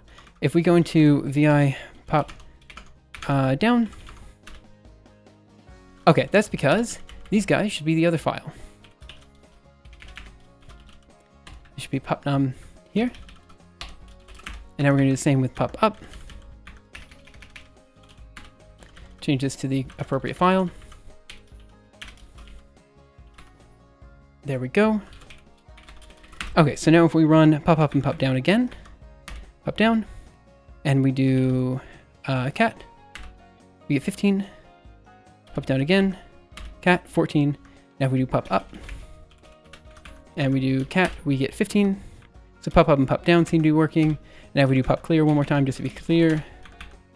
Okay, so everything seems to be working. Again, we have, I don't know if you, I did one error in there, so I think we can add one. So if we do pop up, yeah, so I think we're at 1 push up for the next hour. So now the question is, why are our keybinds not working? Let me just try them again. So I'm going to run this, which should clear it. So if I cat, I should be at 0. If I run pop up again and we cat, we're at 1. Okay, so now let me try doing this guy. And if we cat, we're at 0. This guy again, cat, we're at -1. Perfect. So now if we do this, a cat. Okay, so the plus is not working. Perfect. Okay. So if we go to OB key, so you can pop up another error. What happens if we do?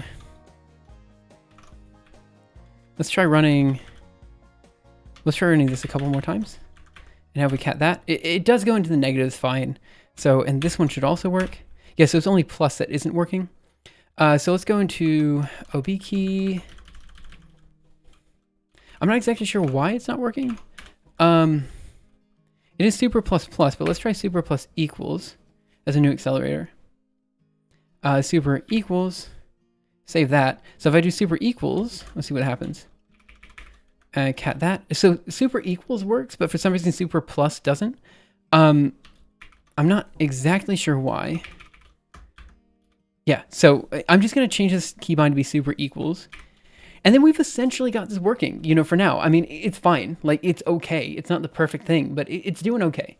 And I'm happy with that. So at least we're now able to create push-up counters. So let's go ahead and list what we need to do next. Again, I think this is where I'm going to close stream for today. It's my first stream back after a while. Let's go ahead and ramble a bit. You know, if you guys have anything you want to say, anything you want to talk about, feel free to let me know, and I'm more than happy to do that. I'm going to be watching the stream back, see if this whole idea of like doing a workout for 5 minutes every hour on the hour actually makes sense or not. I still need to figure out the lighting and everything. There's some stuff that I haven't figured out. But I think for the most part, I kind of like the idea, you know? It's kind of fun as I've been doing it anyway. So I'm happy to put that into my stream content. Like, it is a workout routine that I am doing. So let's go ahead and annotate what we need to do next. So journal new page before. The first thing we need to do is convert basically pupnum. 1 second. ./pupnum to a file, which will be basically put at the bottom of the screen. And this will basically be a way for us to keep track of how many push-ups I have and everything like that. So just a way to do that. So that's number one. I think that should take maybe 30 minutes. I'm not really sure. We'll see. Now, two, we need to actually start working on swoleos, which means we're going to have to start to do, I think the first thing I'm going to do is, okay, so there's a couple things that we need to do. One is we need to list all exercises. And the next thing we need to do is we need to schedule everything. I think actually we already figured out how we want to do the scheduling. I was relatively happy with that idea of just using priority-based scheduling with some sort of basically sawtooth function. And so we're going to get this working essentially in Julia. I'm just going to get it working in Julia. And I'm not going to worry about it too much. So it's going to be swoleos.jl. After that, the question is how we're going to do the UI. Again, Julia might just be like kind of a simple, like kind of just something to get something working type of thing. And then we'll talk about what we actually want to do with the UI. I mean, I do want, a nice UI for it, but on the other hand, I don't know if I would recommend this workout routine to anyone. So I don't know if that's necessarily the right thing to do. Let's see, I'm getting a lecture about Fourier transforms by an MRI research at university. I think it's cool. Honestly, it's really cool. Like FFTs are super cool. I actually first came about FFTs. I learned about them for the first time when I was learning about fMRIs, which is really cool. Hey, C252, how are you? I hope you're having a wonderful day. Unfortunately, I've already been streaming for almost 4 hours now, so I'm kind of like wrapping up for today. I'm not sure what the new stream times are going to be. I will say it might be a bit intermittent. Like I might do one thing.